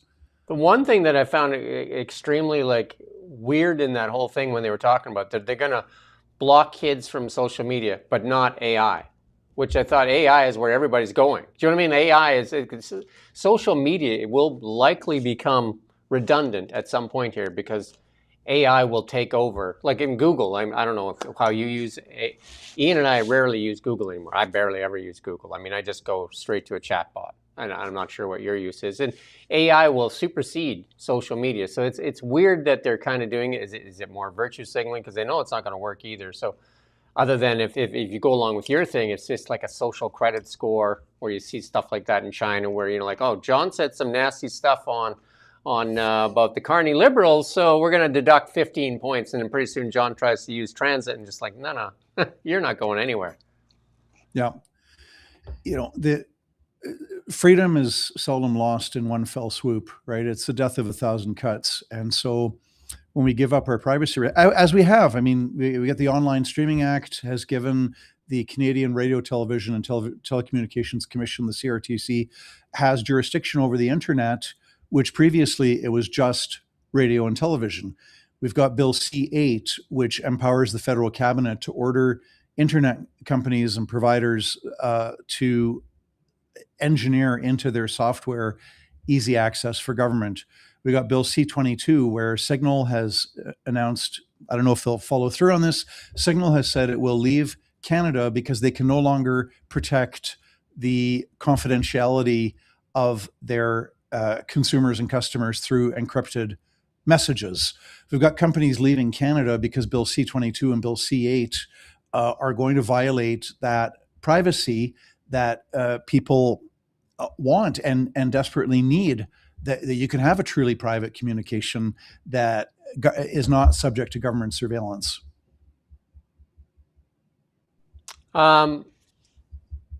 Joffre Lakes, that's a case that you guys are taking to court in September? Like when we start closing lakes off to certain people, well, most people, except for certain groups. Yeah, this is naked, blatant racism in Canada, in British Columbia. So Joffre Lakes, from time to time, the government announces that only Aboriginals may enter this public park. And if you're not Aboriginal, you can't go in. This is 100% identical to the apartheid system that was in force in South Africa, where races, you were either white, black, colored, or Indian. Indian meaning East Indian. You had to belong to one of the four racial groups. You were registered as such with the government, kind of like the Indian Act in Canada, where Aboriginals have actually a number and they're registered under the Indian Act. They status Indians, right? So very much like apartheid. So in South Africa, you had whites only beaches and then beaches that blacks and color people could use. And so these race-based laws permeated all of society, where you could live, where you could move, where you could go, which bus you're allowed to get on or not, where you can work, where you go to school. We don't have full-on apartheid in Canada to the same extent, but this Joffre Lakes, where only Aboriginals, based on race, ancestry, ethnicity, only Aboriginals can access the park at certain times of the year, it is disgusting. And so we've sent a warning letter, And if the government does not back down, we will be very likely that we will take the government to court over that race-based policy that it's just not justified in Canada's Constitution. We had a former Army captain on here, and we talked about like the justice system here in Canada. We were talking about the case in Prince George, where a temporary foreign worker in Prince George sexually assaulted a young lady. I'm not sure if you saw that case or not. Sexually assaulted her. He didn't go as far as to say rape, and then he was caught, and then he was given house arrest, not put on the sexual registry offenders list, because the judge said in the statement, well, he said a couple things in there that was troubling, and Ian, you can correct me if I'm wrong on this. He said that the sentence was lenient. He knew that because of that he was an immigrant, and the other one was that he didn't want to hurt his immigration status, so he didn't put him on the sexual registry list. Now, is that a fair and equitable justice system in Canada? Like, I mean, speak to that. No, you know, the chip should fall where you may. If you've committed a certain crime and there's an appropriate range of sentencing, right, and judges do follow precedent, right? So if the particular crime, if the sentence typically is, 5 to 7 years, then the judge should impose that sentence if someone's found guilty, regardless of how it might impact their right to remain in Canada if they're a non-citizen. I think that's outrageous. Well, we're going to lower your sentence to make it easier for you to stay in Canada. That's not the judge's job, right? It's like where the chips should fall where they may, and the judge should impose an appropriate sentence. And if one of the consequences or side effects of that sentence is that it hastens somebody's departure from Canada or causes somebody to be removed from Canada, well, if you want to stay here, be of good behavior. The other terrifying thing, racist thing, is since 2015, we have these cultural assessment reports. I apologize, that's not the correct name, but it slips my mind.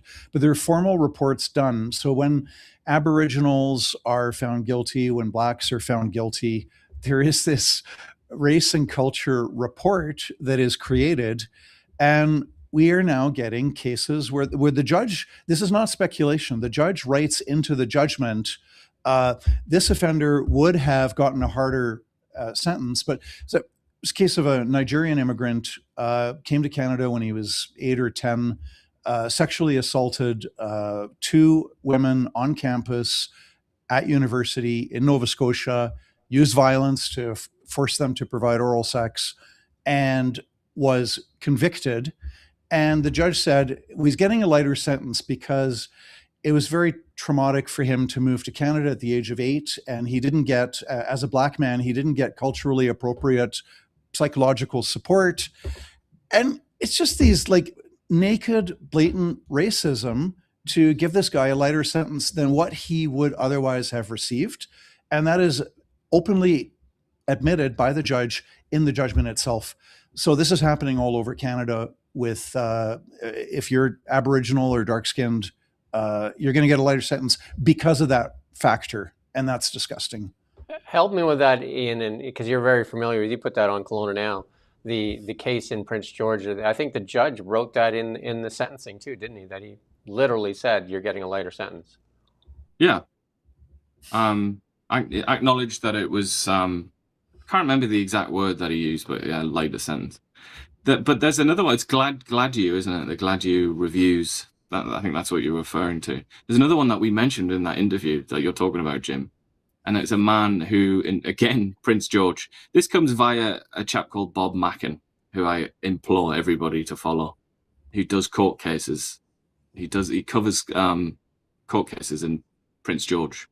And a lot of them are crazy like this. But there's a chap who he was found guilty of sexually assaulting his own sisters. An absolutely disgusting case. So they were children as well when he did it. And you scroll down this Bob Mackin article, and this is one of the lines, this is his writing. Mitigating factors included the man's Indigenous background, his detachment from his Métis identity. And understandably, his lack of a prior criminal record. But alienation from Métis identity, and just the mere fact that he had an Indigenous background. This is, and the reason I mentioned Bob Mackin, this is almost every story of this kind, when these people are processed.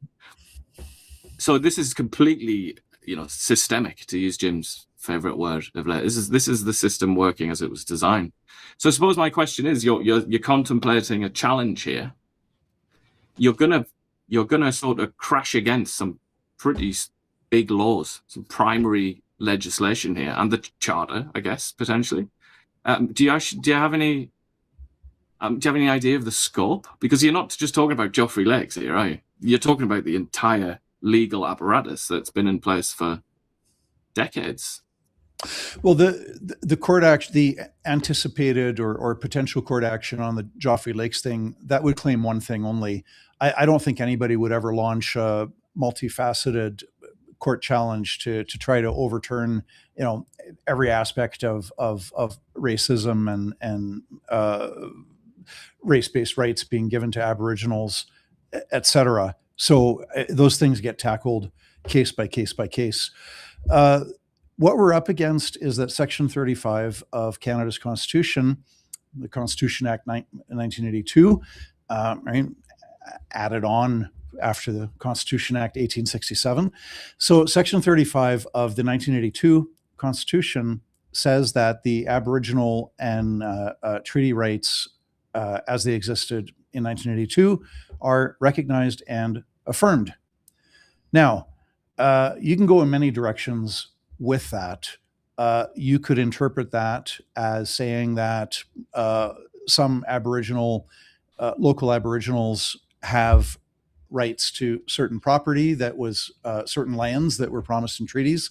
But beyond that, we're not going to have apartheid. We're going to have racial equality. That would be one interpretation. Courts have gone mostly in the opposite direction of trying to perpetuate race-based rights. The National Post just yesterday or the day before, article about Jamie Sarkonak, I think it was, race-based fisheries. The Aboriginals in Nova Scotia are harvesting thousands of pounds of lobster out of season, based on Aboriginal, what they say is Aboriginal rights. So it's this insane, ridiculous, and also very evil trend towards naked racism that we're experiencing today. And to a large extent, that's been facilitated by the courts. So on Joffre Lakes, our argument would be that Section 35 of the Constitution does not require and does not authorize race-based access to public parks. That would be our interpretation. So it is winnable, but probably an uphill fight. And do you have? We should mention what their argument is in favor of, because it's not just Joffre Lakes, is it? There are other places as well that have been shut like this. But the way that it's defended by the provincial government and also by the First Nations is that it's necessary to reconnect with a sacred space that that those people were deprived of by a colonial system and a colonial government. Conquest. Some people would even go as far as to say something like genocide or something like that. Do you have any sympathy with that argument, that it's kind of fixing that alienation that was forced upon these people? Well, practically speaking, you don't need to exclude 95% of the population to have to reconnect with the land. That's one point. So Aboriginals, whether they're from that particular area or other Aboriginals from other parts of the province, they can still walk into the park and enjoy the park and reconnect with the land. You don't need to exclude other people for that. The second point is that the vast majority of British Columbia is not public parks. Public parks are special by virtue of the fact that usually the taxpayers have paid for a road to go there, and there might be paths, or in some cases some paved paths and some picnic tables, this and that. There are millions of square kilometers in British Columbia of land where anybody, Aboriginal or not, you can go and reconnect with the land that is not inside what happens to be a public park, which has been, again, with tax dollars, has been set up in a way so as to facilitate access by people to use it. So in the court action, if there is a court action, the Aboriginals would need to demonstrate that in order to reconnect with the land, they have to use that park because there's nowhere else in British Columbia to go to. And they would have to demonstrate that it's actually necessary to remove people of other races and ethnicities. Why do 10 people need a huge park all to themselves to have, a sagebrush or what do you call it, a smudging ceremony if they so wish? So this is more of a symbolic thing by, a government driven by ideology so they could stand at the podium and make these announcements. I mean, that's what it sounds like. Sounds like a lot of virtue signaling, yeah.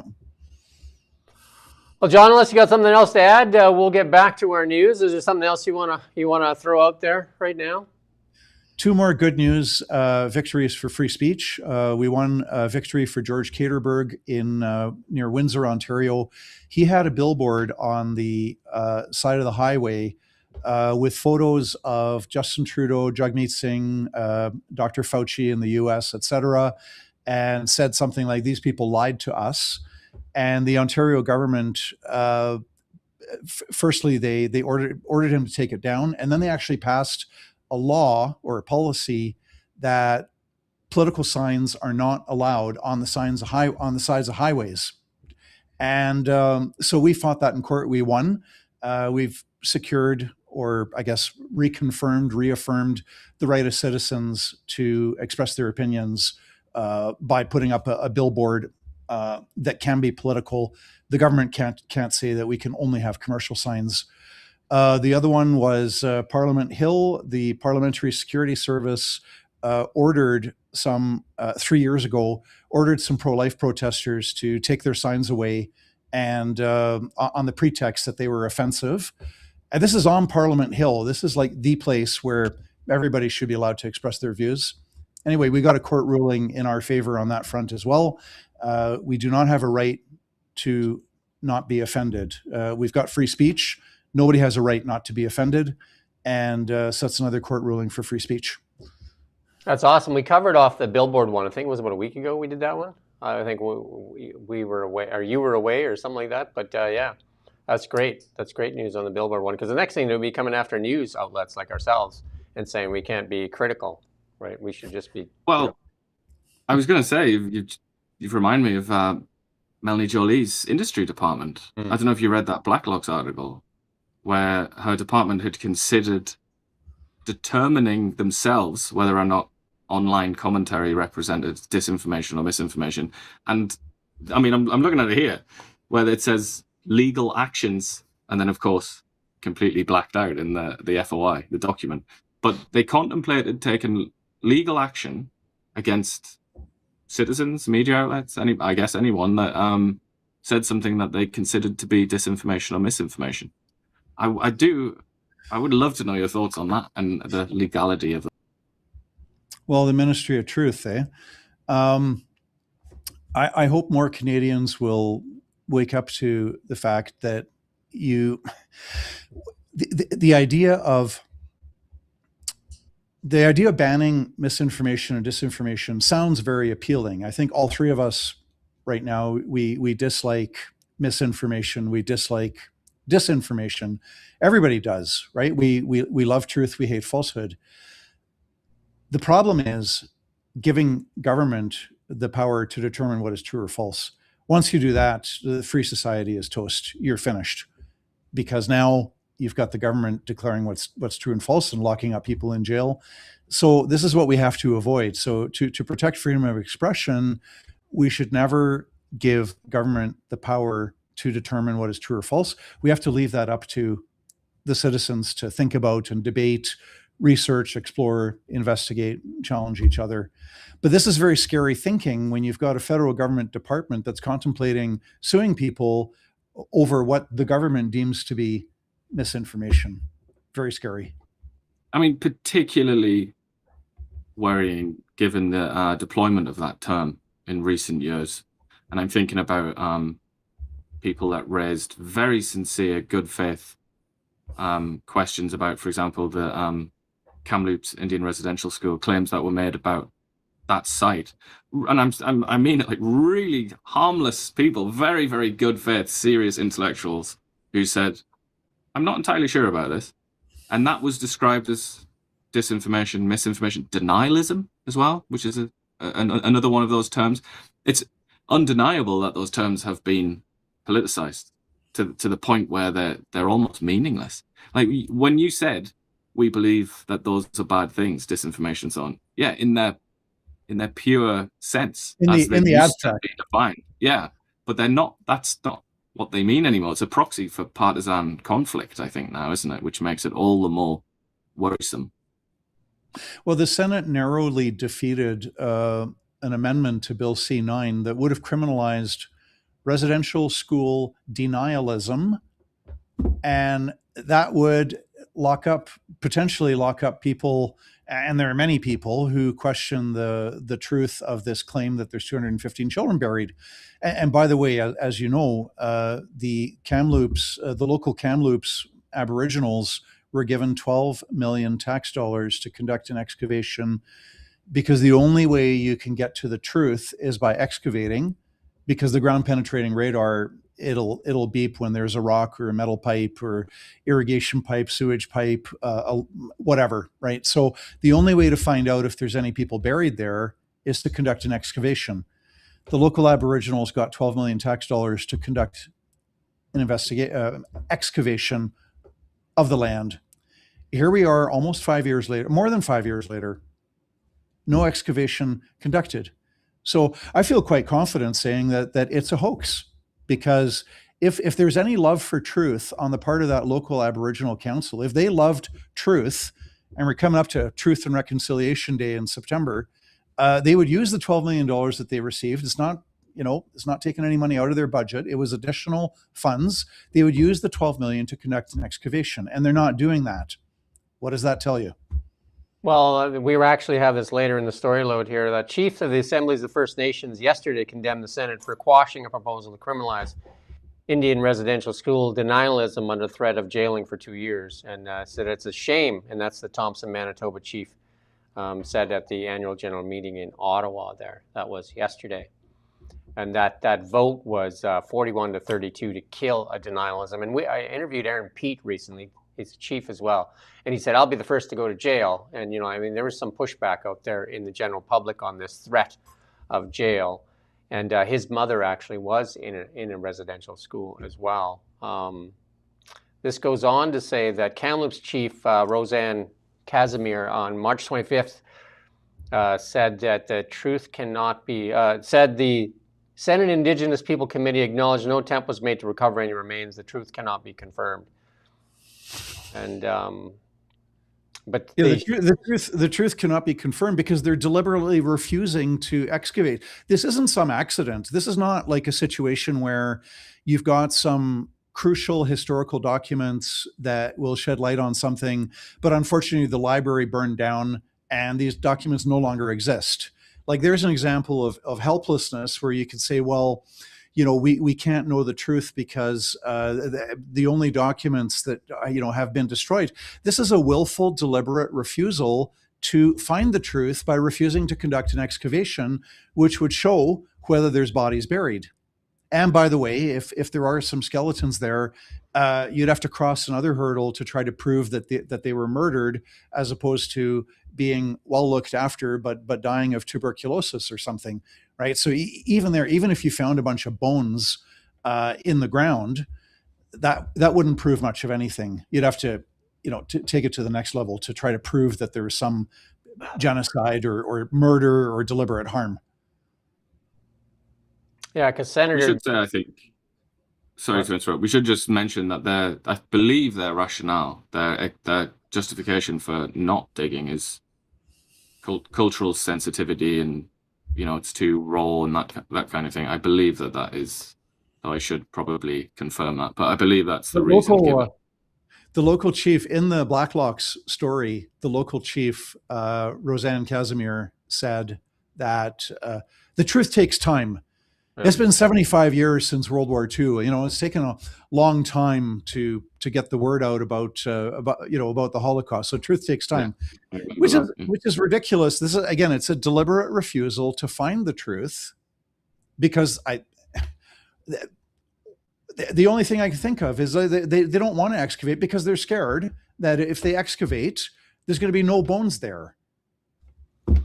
Whereas now they can still, kind of cling to this, illusion, delusion, propaganda, whatever, that maybe there's kids buried there. As long as we haven't conducted the investigation, it remains a possibility. Once you conduct an excavation and there's no bones there, now, it's embarrassing for the local Aboriginals, for other chiefs across Canada, and for the media, and for governments. It's just hugely embarrassing if the excavation goes ahead.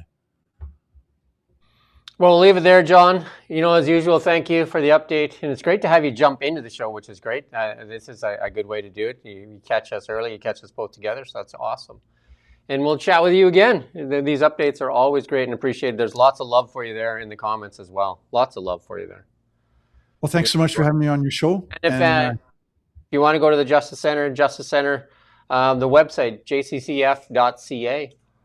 You go there, lots of reports, and if you want to make a contribution to John's cause and contribute to the lawyers that are fighting for people, because you guys represent so many people, including, I think it's Chris Barber. I can't remember the young man there that walked, the former vet that walked in the fire area there, or the forest. Jeff Evely. Yeah, Jeff Evely, yeah. I interviewed him as well. Thank you for setting that up. Crazy stuff, right? You do great work, and thank you, John. Thank you very much. Have a great rest of the day to both of you and all the viewers and listeners. All right, thanks. We'll finish up our news here. Thank you. I just, because I wasn't 100% sure, I couldn't remember. I just want to confirm that is the reason. Spiritual protocols, lack of a consensus among survivors, and the difficulty of trying to consult all the different groups affected. That was the reason given. I think it's important to include that in that discussion. We're going to turn the eye of Sauron onto the economy. How's that? Actually, we're not the eye of Sauron. Here's Tiff getting a tougher question. Finally, some of the media people are just waking up to all this doublespeak. Listen to this. That's all, folks. Let's go, Tiff. What? Tiff's gonna Hello. Come on, Tiffany. Is it possible that you are being overly optimistic? I'm hearing so many caveats in your comments as to the state of the economy. At the same time, your business survey that you put out just a few days ago indicated that business sentiment has deteriorated over the past 3 quarters. Or has deteriorated after improving over the past 3 quarters. So I'd like to get a better sense of the reality. You show. I'm sorry, I'm having problems expressing myself because the data seems conflicting at many points. So what I'm trying to get at is, do you really think that the economy is going to improve this year? And over the next few years, given the constraints that we are feeling and facing right now? Well, we're calling it. Pause it for 1 second. What she's saying is basically, like, there's all this data that, Ian and I talk about, all this data there that says, like, that the economy in Canada is spiraling out of control. Like, we're in a really bad spot. And yet you're saying it's not so bad. Go ahead, Tiff. We're calling it as we see it. So yes, our baseline forecast is that the economy is going to improve. There are risks around that, as I've talked about. But to come back to why are we feeling more confident that the economy is expanding once again? Going back to some of the data I outlined at the outset. Consumers, you got to give some credit to Canadian consumers. They've been resilient. They are consumer spending is still expanding. It's not a big number. There's very little population growth in the Canadian economy at the moment, so there's not new consumers entering the economy. But Canadian households. That's good. So basically, our economy was juiced in the past by all this immigration. Right, all the consumer spending, which was government funded, by the way, because they gave the money to the new immigrants here in Canada, like gave them rent money, gave them furniture money, gave them all this, so the economy was juiced. And again, Tiff, if you're being honest, because you are honest sometimes, you just kind of let it slip out. And right now you're just like, doing the is that 50% of Canadians are at a breaking point. They got no money. They got no money to buy extra things. Like there's nothing left in the tank. And with the price of energy, the only thing keeping the Canadian economy afloat right now is a couple of wins that are under, you can credit to the Americans with that war in Iran that shot the price of oil up. You know what I mean? Like that's the win in Canada right now, the price of oil. The price of oil is literally what kicked our GDP up. And the consumers in Canada are suffering badly, like 50% at a breaking point, 50% of the population, 11% below the poverty line. Record food bank lineups, Tiff, just be honest, man. Like it's a K economy. Yeah, the elites are doing well. The ones that are taking the bonuses, like the Canada Post guy and his entourage. The Farm Credit Corporation CEO, where she's spending $500,000 of your tax dollars just on expenses. And the Liberal Party and the MPs, I guess, other than one MP, all decided to take a raise every April 1. Those people are doing well. And all the money that's been handed out, the grifting money, like we're going to show you some of that later too, so we'll come back to that. But on average, most people right now, this economy is a tale of two nations. The American economy is starting to run hot, and the Canadian economy, not so much, because there's policies in place right now that want to separate us from the American economy. And it's convinced Canadians that China is a better partner than America. And literally, the website launched today. Ian and I talked about it this week? Dongfeng launched their website in Canada today. I don't know if you want to pull it up there. Find Dongfeng. The website went live today. The Dongfeng Communist Party of China auto dealer now taking pre-orders for cars in Canada. Marvelous. On that point you're making about America, though, Tiff Macklem said at this press conference, he spelled it out very, very clearly, unambiguously. He said the American economy is very strong. And one of the reasons that we're doing a bit better in Canada is that demand for Canadian goods from the United States is increasing, is robust. Hold 1 second. Hold 1 second, because that's an important point. Say it again really slowly for the people that are slow on the uptake. I'll use language as simple as possible. America economy do good. America buy Canada things. Canada do okay as consequence. It's a three-pointer. Ding, ding, ding, ding. Yeah, and he said that. Look, you can check it out yourself. Watch the press conference. He says that. And he's not the only guy that said it. Like Bloomberg, everybody. Ian and I cover this relentlessly. The American economy has all the innovators too.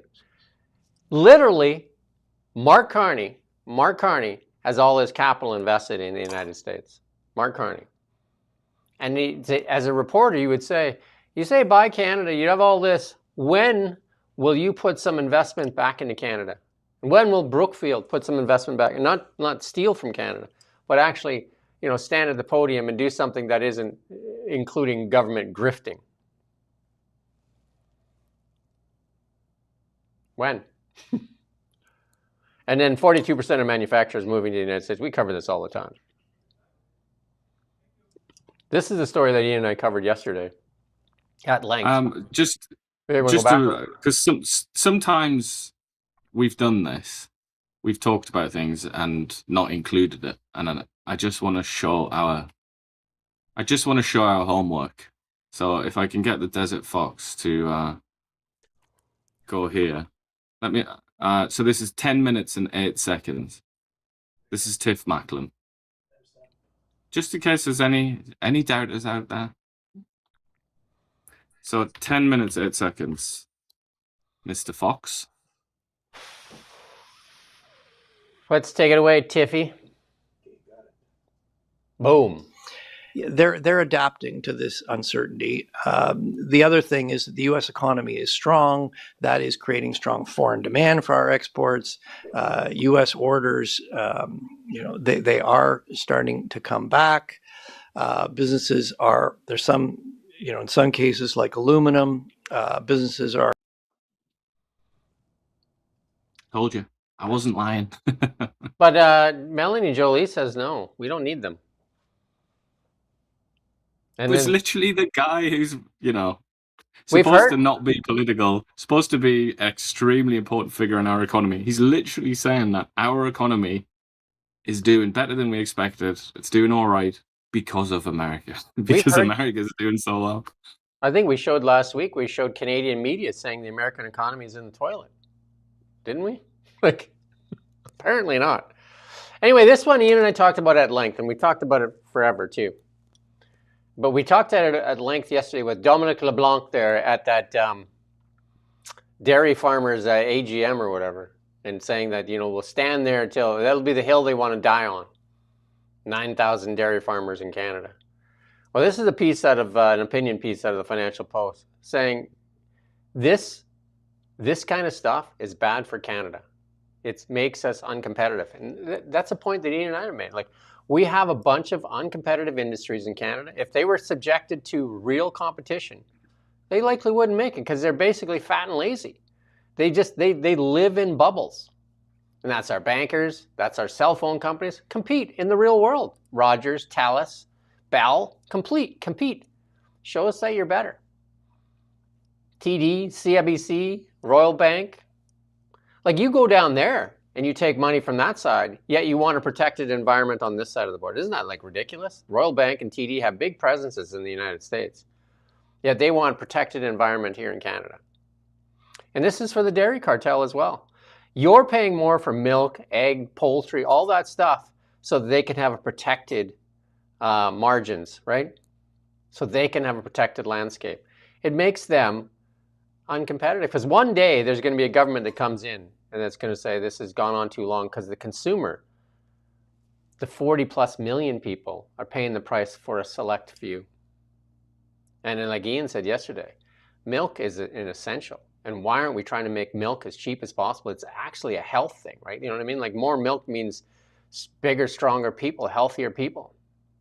And we're actually stopping that. I think people are doing with less because it's expensive. And it's expensive because government has been lobbied and the government doesn't have a backbone. Well, and also our friend, the political system and the media. Those two things as well make this possible. I mean, the food professor bangs a drum on this as well because it's also chicken, isn't it? Yeah. And we're going through it. Poultry, we're going through a real meat-related recession here. Tragedy, really, where like there's basically no meat available. Beef became a luxury for people quite a while ago. Yeah. And now chicken is also very expensive, and he's talked about that. But as well, obviously the consumer is the primary victim, but there are other victims with this system as well, including ambitious farmers. They can't expand. That's another thing. It's almost impossible to expand because you have to buy quotas, and they cost an absolute, they're astronomically expensive to obtain these quotas so that you can produce and sell more milk. So it's the whole thing is it's very odd. It's very, very strange. So LJ8089 says that a box of 60 eggs in the United States today is $7.13. That can't be right. I mean, there should be an egg revolution right today then, if that's the case. Because it's $7 a dozen here in Canada, or more if you want. But it's the equivalent. Like, this is like the loaves of bread in ancient Rome, isn't it? Like, people would complain about if the wheat delivery didn't come from Egypt, if it didn't arrive for whatever reason, there's a good chance that bread inflation would lead to riots in Rome. This is like our bread, isn't it? This is like, well, and literally bread, but that's a different story. But yeah, milk and eggs and chicken, come on. That's not me telling you to riot, by the way. Go to thereallybigshow.ca, find your MP at the bottom of the webpage. send an email to your MP. I'm mad as hell. I'm not going to take it anymore, and I get my information from the really big show. I don't know. One of the biggest gaslighters in Canada is none other than François-Philippe Champagne and David Cochrane from the head office of the misinformation office there. He is one of the lead spokesmen. Okay, so Minister, I just... Go ahead. No, you go ahead. Cocky. Okay, so Minister, just one more topic I want to touch on you with, and this is about whatever the specifics are of the deal to reopen the Gordie Howe Bridge. I know the Prime Minister has explained it, that at least on principle as he sees it, that they share the net profits after a certain number of things are paid back, operating costs, interest during construction, all of those sorts of things. But Bloomberg has a report out where a U.S. official is contradicting that, saying that loan interest and depreciation won't be included in the calculation. So there will actually be more money going to the United States because of fewer deductions on the Canadian side. I don't know if you can resolve this contradiction for us, but you have a dollar amount of just what it is that Canada has agreed to send to the United States, at least in broad strokes, because I know you need to see actual traffic and actual costs to give us with precision, but are we talking tens of millions, hundreds of millions? What are we talking about here in this agreement to open the bridge? Well, first of all, I think you were quite right, David, to refer to the comments of the Prime Minister, and you said two words that matters a lot: net profits. Yeah. That's what we're sharing, and I think these two words are key in the calculation, and I would stand by what the Prime Minister has explained and described to Canadians. And also, because today we had, the Canadian ambassador to Washington talking to the colleagues, the sums that will go south of the border will have to be reinvested in economic development south of the border. But how much? And that Minister? is kind of do we know? What's the number value of this? Right? Well, listen, you have to look at the traffic, but you will see these numbers and actual numbers over time. But what I wanted to say is that there's kind of a positive feedback loop, because the more is invested in economic development, the more trade. I can't anymore. Like he starts if you watch the pattern of François-Philippe Champagne, this is his pattern. If you ask him a tough question. Well, first of all, I'd like to say thank you for the question. The question is very important, and most Canadians want to know the question. The question is that, in the looping of the thing, we move across the bridge, and then the loop comes back, but the number. Well, the number, as the Prime Minister explained to you, the number is very important, that you should have the number when, at some point in the future, when we're no longer in government, and then there's big investigations at some point, we'll be gone. I'll be living in France. And that'll be it. I'll have lots of money. You won't. How's that? And then usually the end is something along the lines of, and that's why we working for Canadians so hard. That's why we do this. We're doing this so Canadians. it's always the imaginary Canadian is always introduced into his argument. This is very interesting, though. Bloomberg. It's a war of words. It's a war of unattributed, anonymous sources right now. Both sides trying to claim that they've won. The only truth we're ever going to get is the U.S. Secretive individuals, dastardly creatures that just won't tell their citizens what they've done. And Cochrane, he asks about a number, and then he wags his pen around and just gives up pretty quickly, doesn't he? Rather than highlighting that this is extremely You got to go full screen weird. for a second here with me and Ian. Go to full screen, because we got to show you how Cochrane does his interviews. Just go. So you got to lean back in your chair, and you got to twiddle your pen. Well, you got to get your pen, yeah. And he does a lot of this. So wait. Let me. So wait. Is he making notes? We got to work on our arrogance. We got to work on that. True. You want accountability? You're not going to get it till you change this government out. You are not going to get accountability. Like François-Philippe Champagne is going to do. You don't even need to. He doesn't even need to show up. They can just replay his last answer over and over again, because it's the same answer, even in committee. Thank you very much for that question. I'm going to help you out here. I'm going to help you out. It's the same stuff every time, and there's never an answer. Sometimes the mask slips though, and he does get a bit nasty. Well, here's and haughty. Here's some proof. Look at this. This is him asked about the submarines. Take it away, Frank. Your government has given billions of tax dollars to Telsat, a low-Earth satellite internet company that has no low-Earth satellite internet network and connects no one to the internet.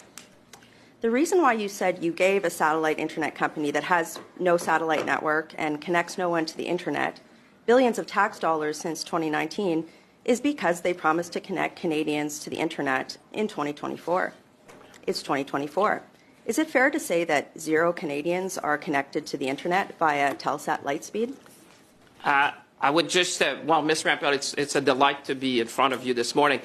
Just for the folks watching at home, because there are many, I just want to say we have not given, we've provided loans. Canadians understand the difference between a grant and a loan. A loan you make money of. We're making money out of the loan we provided you've to Telesat, which is really what Canadians, they're making money out of that. Thanks, but you've given billions of dollars, and so it's fair to say that you gave money to a satellite company that doesn't have a satellite network to connect people to the internet, and 0 people are connected to the internet with that billion. It's 0, right? That's the number of people that are connected after billions? So if you look at the evolution of LEO satellites in the world, you first need to raise the money, so you put them in orbit, then you provide connection. It's the same thing, by the way, to all the Americans firm who did that with federal funding. What we're saying is that we're using our balance sheet by giving a loan. We're not giving it, we're lending money. So we're making money out of that to provide the network so we can connect people. It's a great point, though, because you said you've loaned them. You loaned them money in 2021, and again, they had no satellite network. This is good. And they said that they would connect people to the. That's good, because actually that wasn't the clip I wanted to play. We'll go back to the other clip, but this is I wanted to play this next, but it's the same pattern. But here it's 2021. If you go to the next, show the next screen there, because you got the wrong screen up, the wrong clip. Like you show the next slide. The 2021, no internet so far. This one here, put that one up. And then the funny thing is the loans, they've lent money to other places that went bankrupt and there's no money coming back, right? So you can lend the money all you want. That's again the wrong slide. It's the next slide. This one I got highlighted right there. This one. There we go. So 2021, not a satellite in the air. Literally, I could have thrown one into the air. Use that leverage to extract this. Whoa.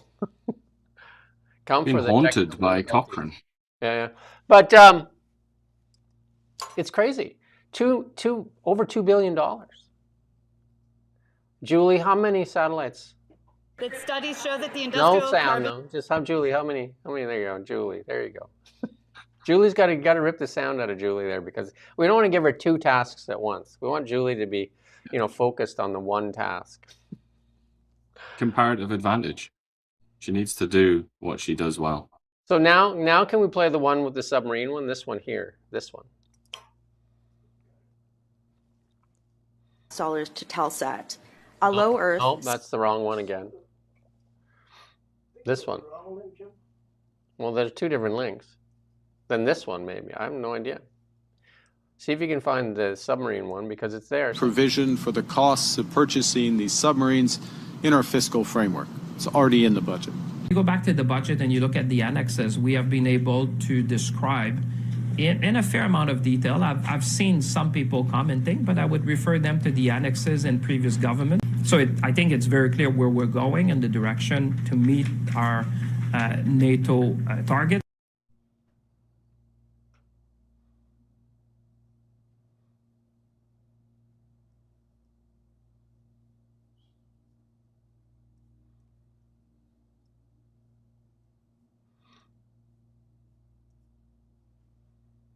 I know we lost the feed on that. That's good.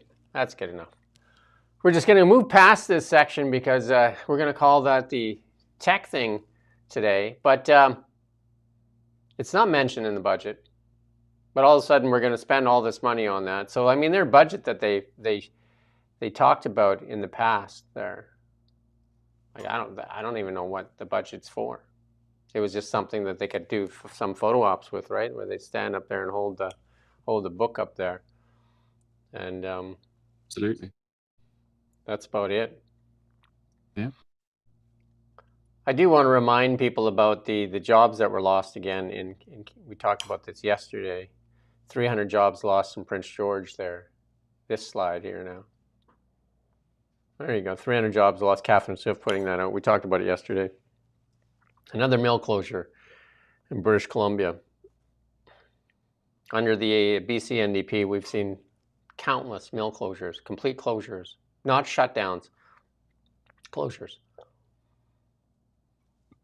Yeah. And then I just want to remind people, if you want to go watch a good interview, Ian and I had Dan Albus on yesterday. Slide. There we go. And you can go watch that full interview with Dan Albus yesterday. We cut it out. We talked about the ports.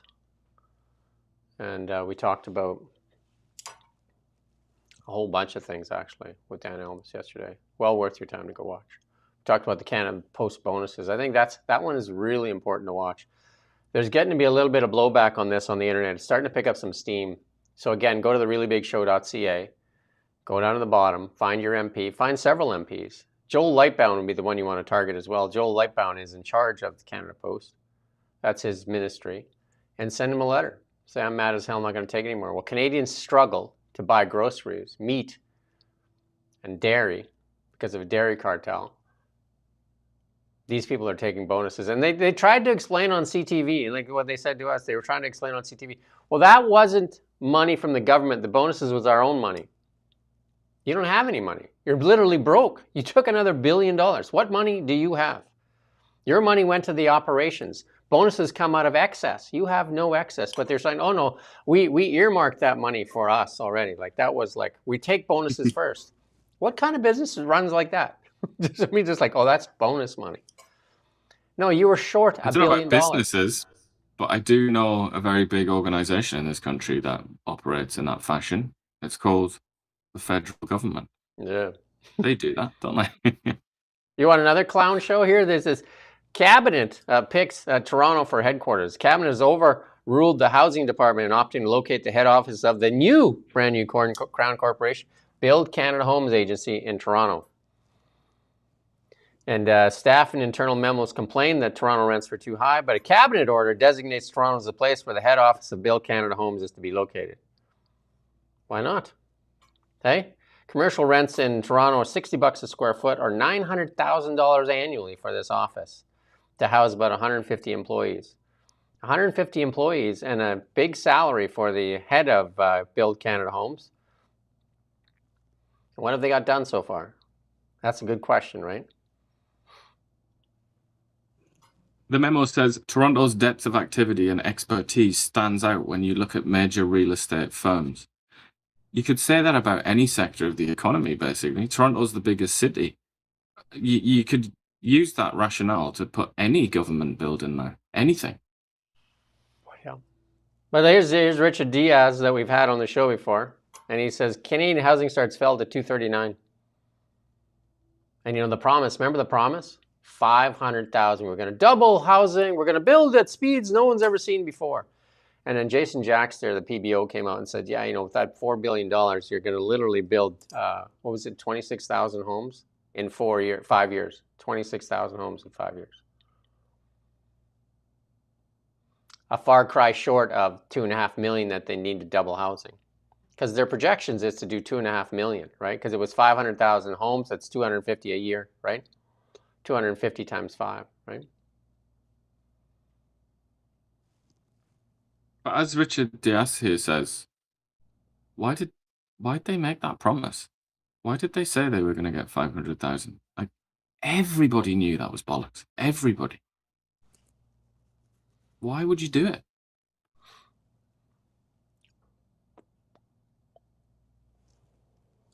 I don't know. Kelowna rents the biggest drop in the country now. And that's Kelowna. I think we've got some weird stats in Kelowna. Eh? Kelowna leads the nation in unemployment. Now we're leading with the biggest rent drop. I think, you know, like some of the home builders some of the builders are going to be in trouble pretty soon here too, though, right? We've seen that here. That's why they're doing a condo bailout down on the Lower Mainland. Government intervention. Government get out of the way and let the market compete. Let them compete. And look at this here. This is the mayor of Montreal. look at this. they're focused on guns, and look, you can play that clip there of what's going on in Montreal. I mean, this is in cities all across Canada, really.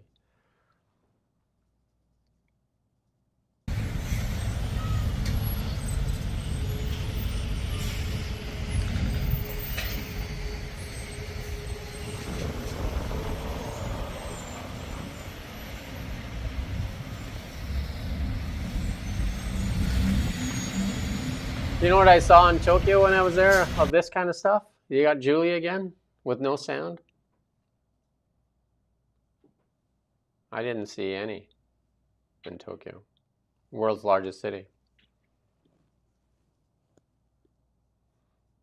Maybe they have some kind of secret way of doing things that they can keep their streets clean. We need to learn that secret knowledge.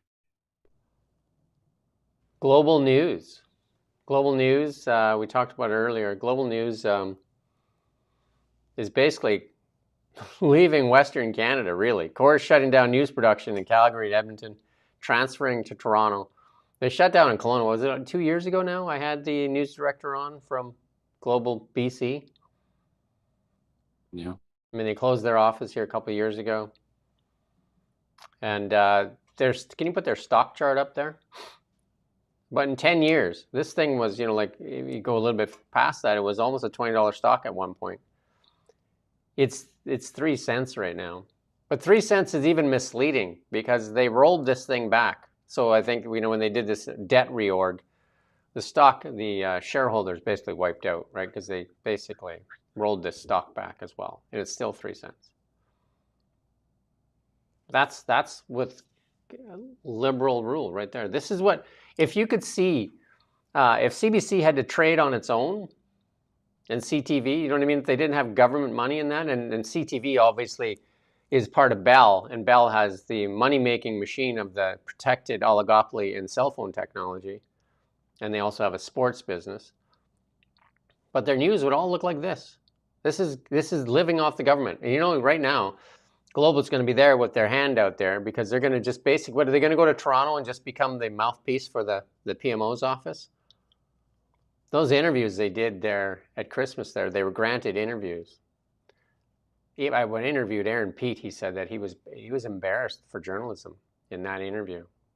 Like it gave you it was just uncomfortable to watch. Like interrupting Pierre Poilievre, just and then when it was Mark Carney, it was giving him the answers basically, just like, oh, here's the answers. Oh, we're so sorry they ask you this question, but how does it feel? How does it feel to be eating that Normandy butter while you're flying in that plane? And and just like it's such, like that butter is nice, but shouldn't it be better? And shouldn't you have like your name splashed across the plane and stuff like that? Like, okay. Yeah, they were terrible when they cast your mind back.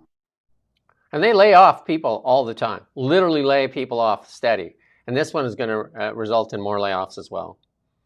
And it's just at some point you'd think that these reporters would then start to say, hey, you know what? Like we're literally also frogs in a pot, and we're just basically be treated. There's going to be a few mouthpieces left that just basically are mouthpieces for the government.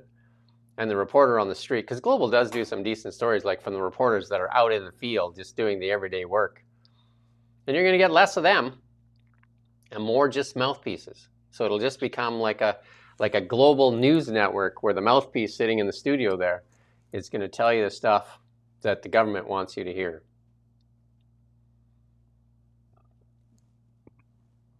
Yeah, undeniably.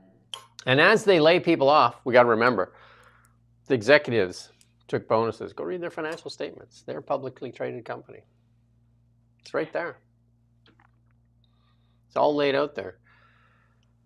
WestJet flight attendants voting for strike authorization. Maybe a walkout August 2nd. So plan your travel accordingly.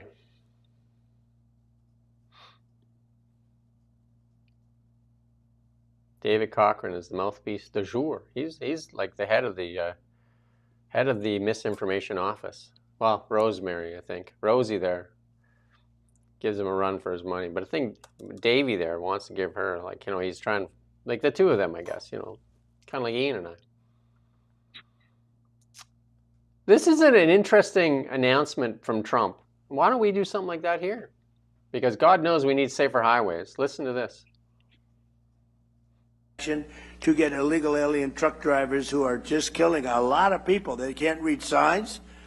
Many of them are on drugs or alcohol, and they shouldn't be driving these things. And they came in totally illegally, and we don't want them, but they are driving all over American roadways, and we're going to replace them with proud American veterans. We're going to take our veterans, we're going to make them, we're going to teach them a lot about driving trucks, and in many cases they know. We're going to say any American who's driven a heavy truck for our military will automatically be eligible for a commercial driver's license.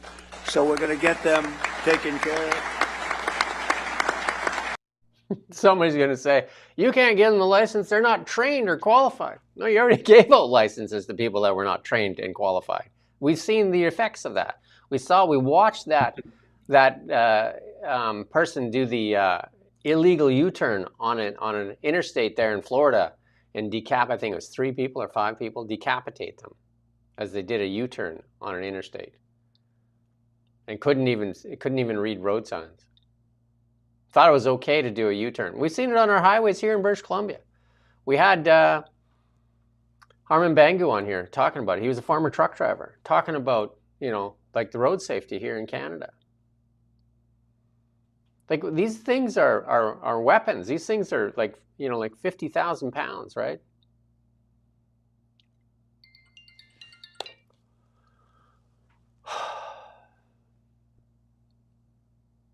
This is Trump on China's green thing. Listen to this. We're getting to our punchy stuff. Here you go. China they're building now 58 massive coal plants, and they're responsible for building the windmills. And I said, how many windmills are they building in terms of using on their land, John? I want to know. If you see any, let us know. They got coal plants all over the place, but they build the windmills.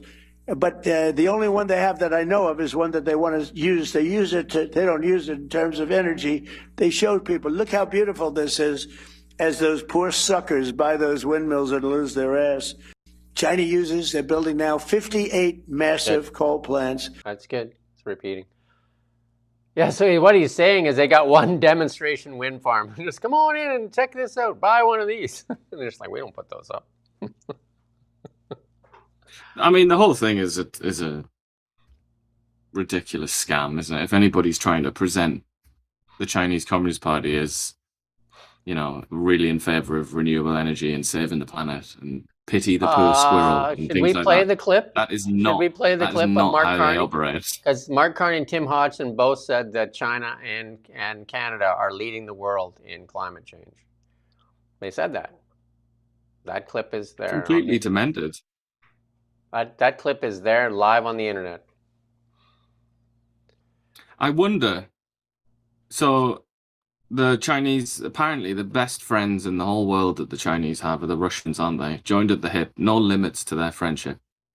I wonder if the Russian Empire had not been able to conquer and annex Qing, so Chinese territory in what was northeastern China, is now far southeastern Russia.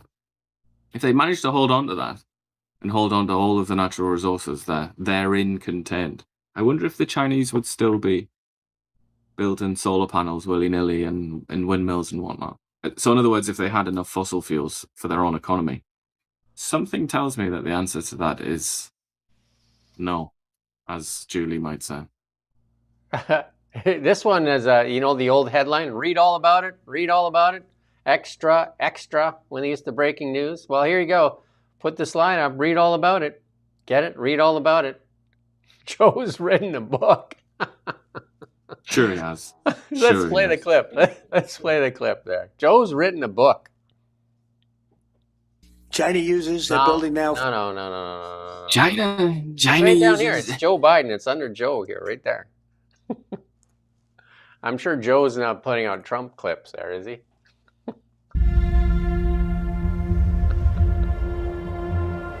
Since I left the presidency, I've had a lot of people ask me, Joe, what have you been doing? What have you been doing, Joe? I've been spending a lot of time with my family. I'm dealing with a cancer diagnosis, and I've been getting treatment, and it's been going really well. I want to thank all those who offered their prayers, their support, and well wishes.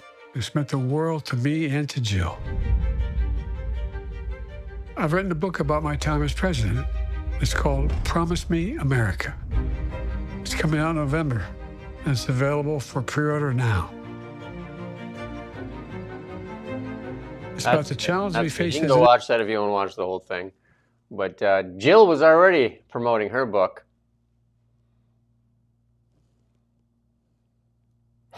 Joe's title, like that beautiful lighting and cinematography and the serious violins in the background. You could literally get anyone in the world, like the most hilarious clown in the world that you know. You could get them and give them to these producers, and they could do something like that for you as well. Where you sat there, you sat in your serious chair with your books. I think the real title for Jill's book, or Joe's book, might be a little bit different. Don't you think? Like, I think a better title would be, Who Was Actually Running America as I Slept? Like, I think that might be a more interesting title. I'd buy that book. Like, who was... It could be, what was it? What was the thing he said, that his most famous ever utterance? Or what does he say? Something like, I know what what my father used to tell me America was about, or something. It was like, that's what it should have been. What was Jill's title of her book? Because Jill was... I'll tell you. View from the East Wing. That was Jill's book. Yeah. A memoir. And then Jill was actually on the stage with Whoopi. Whoopi there. I mean, we played that clip with Whoopi. And Joe from the audience is like, who do you love the most? And she's like, Whoopi. And Joe's like, okay. Then you got Hunter Biden. He also released a memoir called Beautiful Things. They must need scratch really bad if they're all shill-in books, eh? Kamala's got a book out. What was her book? 180 days to spend $4 billion or something like that. How to spend $4 billion in 180. I think Adam Sandler did a movie like that too, right? How to blow $4 billion in 80 days or 180 days. Here's Nick Shirley. It is crazy though how they all release these books, and it's just completely accepted. For some reason, it's completely accepted in our society that they're ghost written. Like, people are just fine with that. To the point where the ghostwriters sometimes come out and talk about it. And we interviewed one of those ghostwriters, did we not? Jonathan Kay, who helped to ghostwrite one of Justin Trudeau's books. Yeah. I just think that is so dishonest. Like, he sat there and he's talking. He's got his pen even. He's got everything. He's really trying to make it seem like it's him. It's got his name on it. He's trying to market it. What are the chances that he wrote that book, ladies and gentlemen? Julie, what are the chances that Joe wrote that book? Julie, come on, Julie. That's about that much. And then we just did the Unreliable Boyfriend. Chrystia Freeland wrote that book. So it's like the book market. Ian and I are going to write a book. How to Tell the Truth. Maybe the media will buy it. How to Tell the Truth. Nick Shirley. Embarrassed journalism on both sides of the border. Let's go ahead, play it. Nick, take it away, Nick. Governor Tim Walz labeled my work as white supremacy and called me a far-right delusional conspiracy theorist. Meanwhile, he dropped out of re-election, and he even said he has ended his political career. Now, the highest government-funded daycare in Minnesota has pleaded guilty to daycare fraud, and the largest autism bust in American history has been exposed. Where is Tim Walz in the media now? It just so happens that over 80% of the fraud committed in Minnesota is by the Somali population. Crazy, hey? That's what they do. They do labels. They label you so they can marginalize you, minimize you.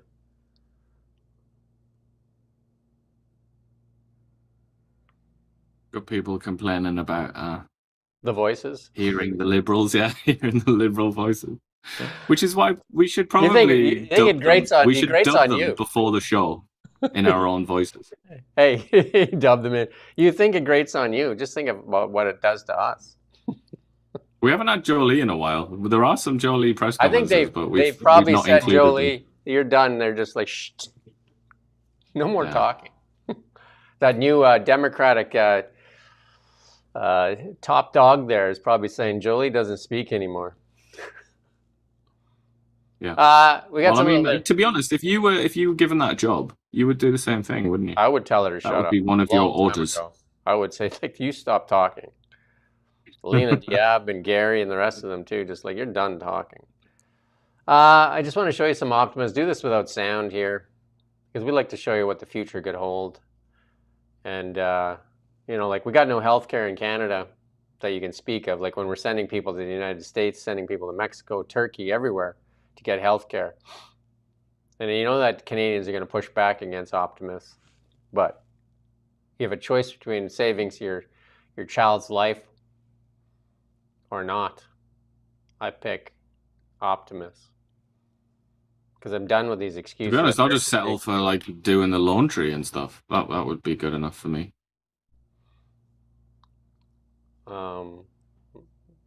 And here's one here, like, your buddy made his last overseas trip. Kier, handing out more cash money, hey?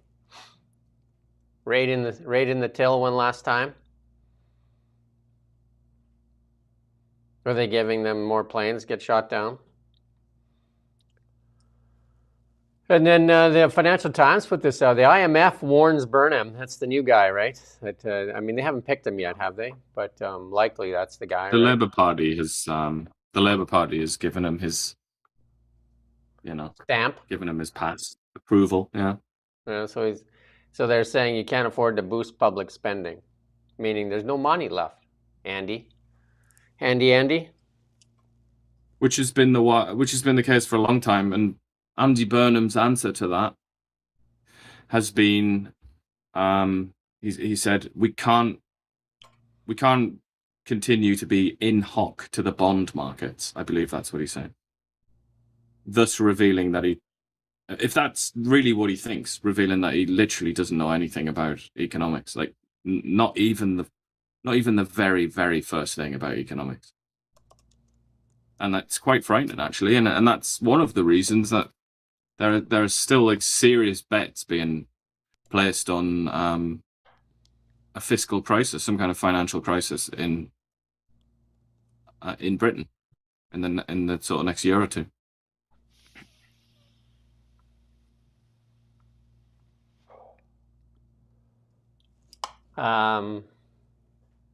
I do want to correct something, because I think it's been gnawing in the back of my head and my accountant had. I think I said earlier on the housing that over 5 years it would be 2.5 million homes. And that's over 10 years. So over 5 years it would be 1.25 million homes, like an additional 250 a year.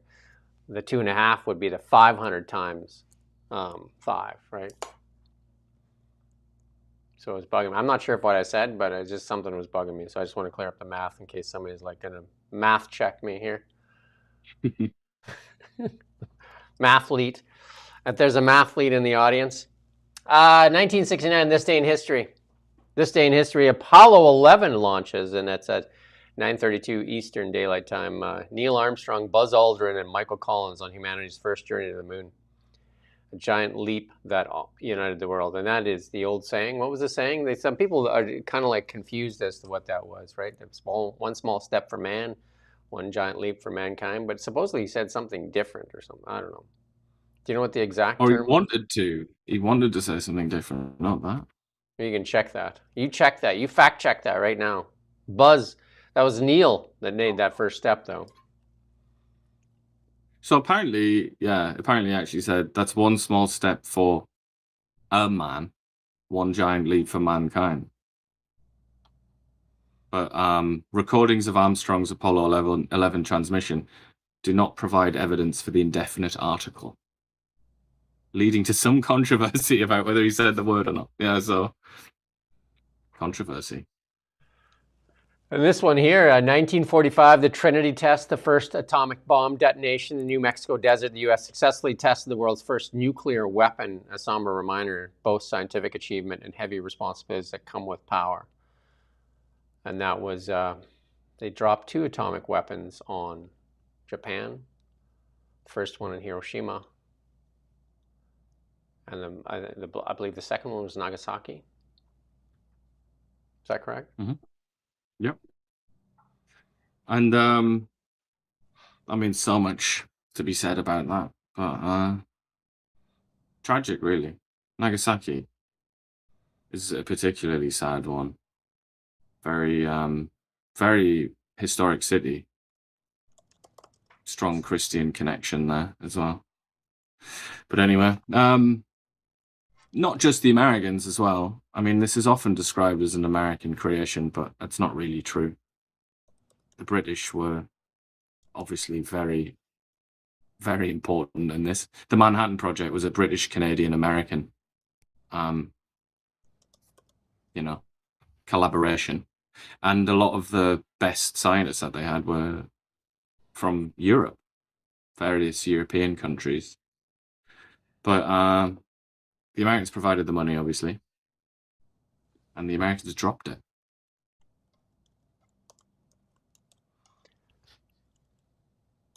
I was on the aircraft carrier that picked up Apollo 11.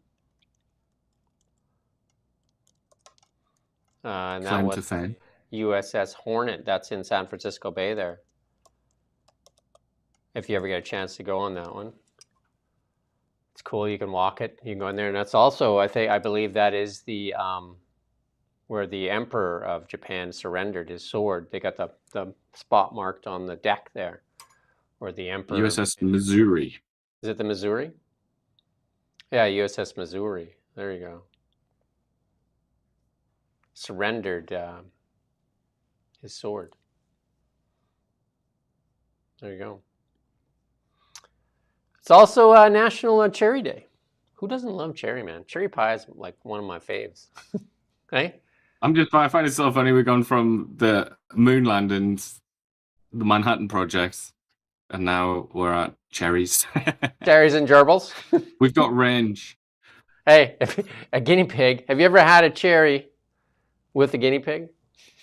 Because in Canada, we're running out of, can't afford beef, can't afford chicken.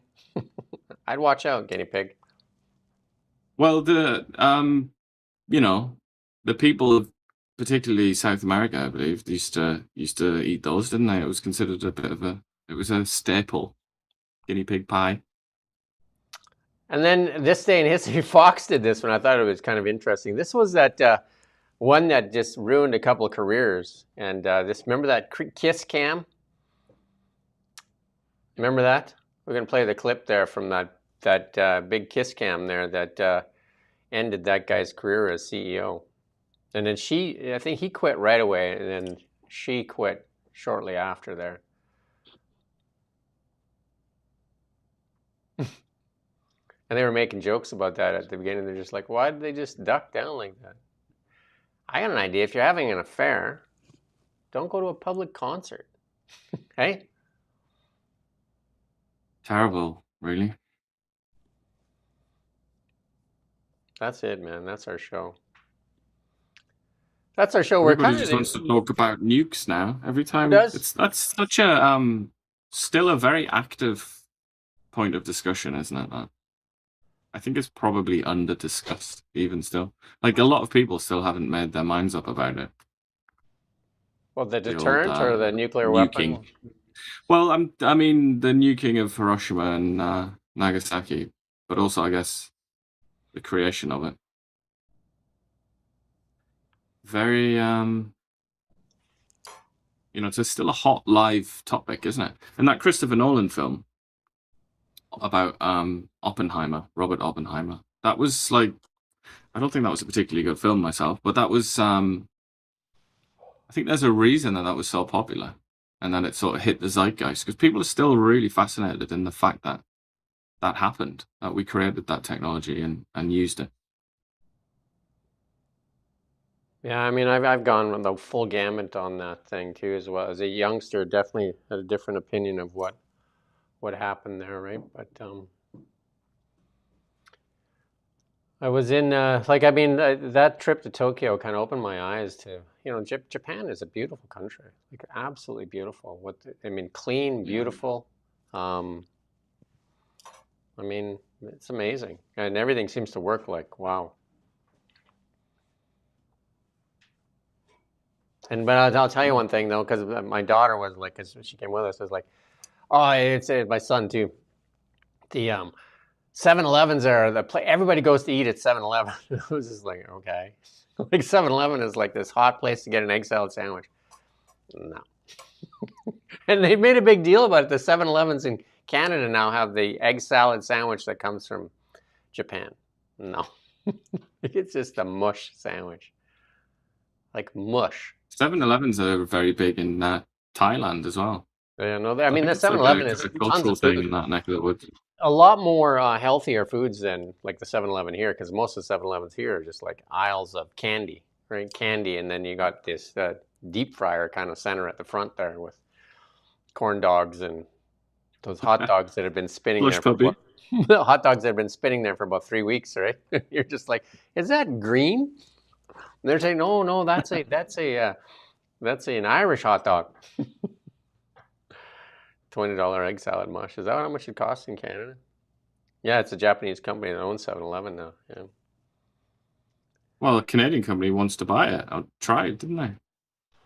The Really Big Show. Somebody says we should wear Really Big Show T-shirts. We should get the vest emblazoned, but we're supposedly going to get this up this week, so we'll see. Hats and shirts. Cats and dogs. Yeah. I got a Great Dane at home. U.S. of Missouri is in Pearl Harbor. What's the one in San Francisco? I think that's the one. I've been on the deck of the one that picked up Apollo 11. I was in Honolulu as well, and I was in San Francisco on the deck. So maybe I'm confused as which one's where. The one in San Francisco. Is that a battleship or is that an aircraft carrier? I don't know. It's all muddled up, and I believe the one in San. What's that? I don't know. I could just Google it. Google it. The U.S. of Missouri. That's the USS Hornet. That's the one in San Francisco, right? Yeah. And that's the one that picked up Apollo 11. Yup. I was there on the deck. They had that. I think they have like a mock of the Apollo 11 capsule in there as well. Very cool. There you go. That's it. That's our show. Guess what? We're back tomorrow morning. Tomorrow morning's Friday, isn't it? And I have an interview tomorrow with, I don't think Ian's going to make that, though. I have an interview tomorrow with Lauren Cohen, a New York lawyer, that's going to talk about if you're looking to go to the United States, how you can get in there with different types of visas. Or you can go down there illegally, like, what was her name there? I can't remember her name now. And smack some kids around. What a terrible person, eh? Terrible, terrible, terrible. That you believe that you have the right to go and smack some child because of what she's wearing on her head. That's a shame, hey? Smack some fascists. Yeah, just like, because you believe that you're right. Like, who feels that entitled to walk up to a 16-year-old and smack her in the head a couple times because of what she's wearing on her head? Shameful. Cheers. Maybe Ian and I should wear MAGA hats for the people that are calling us a Maple MAGA, Maple MAGA. And I still think we should sell Maple MAGA on the website, because I bet you it would go good on pancakes. That's hilarious. Maybe we could get Doug to sell us some of that liquor that's in the liquor store there, and we could add, like, it'll be like a maple syrup with maybe some Jack Daniels kind of blended in. Jack Daniels and maple syrup. Think of that. Same color. Right? Just watered down maple syrup, a little bit of Jack Daniels in there. That's Why it. not? We're getting punchy. All right, tomorrow. Cheers. Live long and prosper. What's going on with that?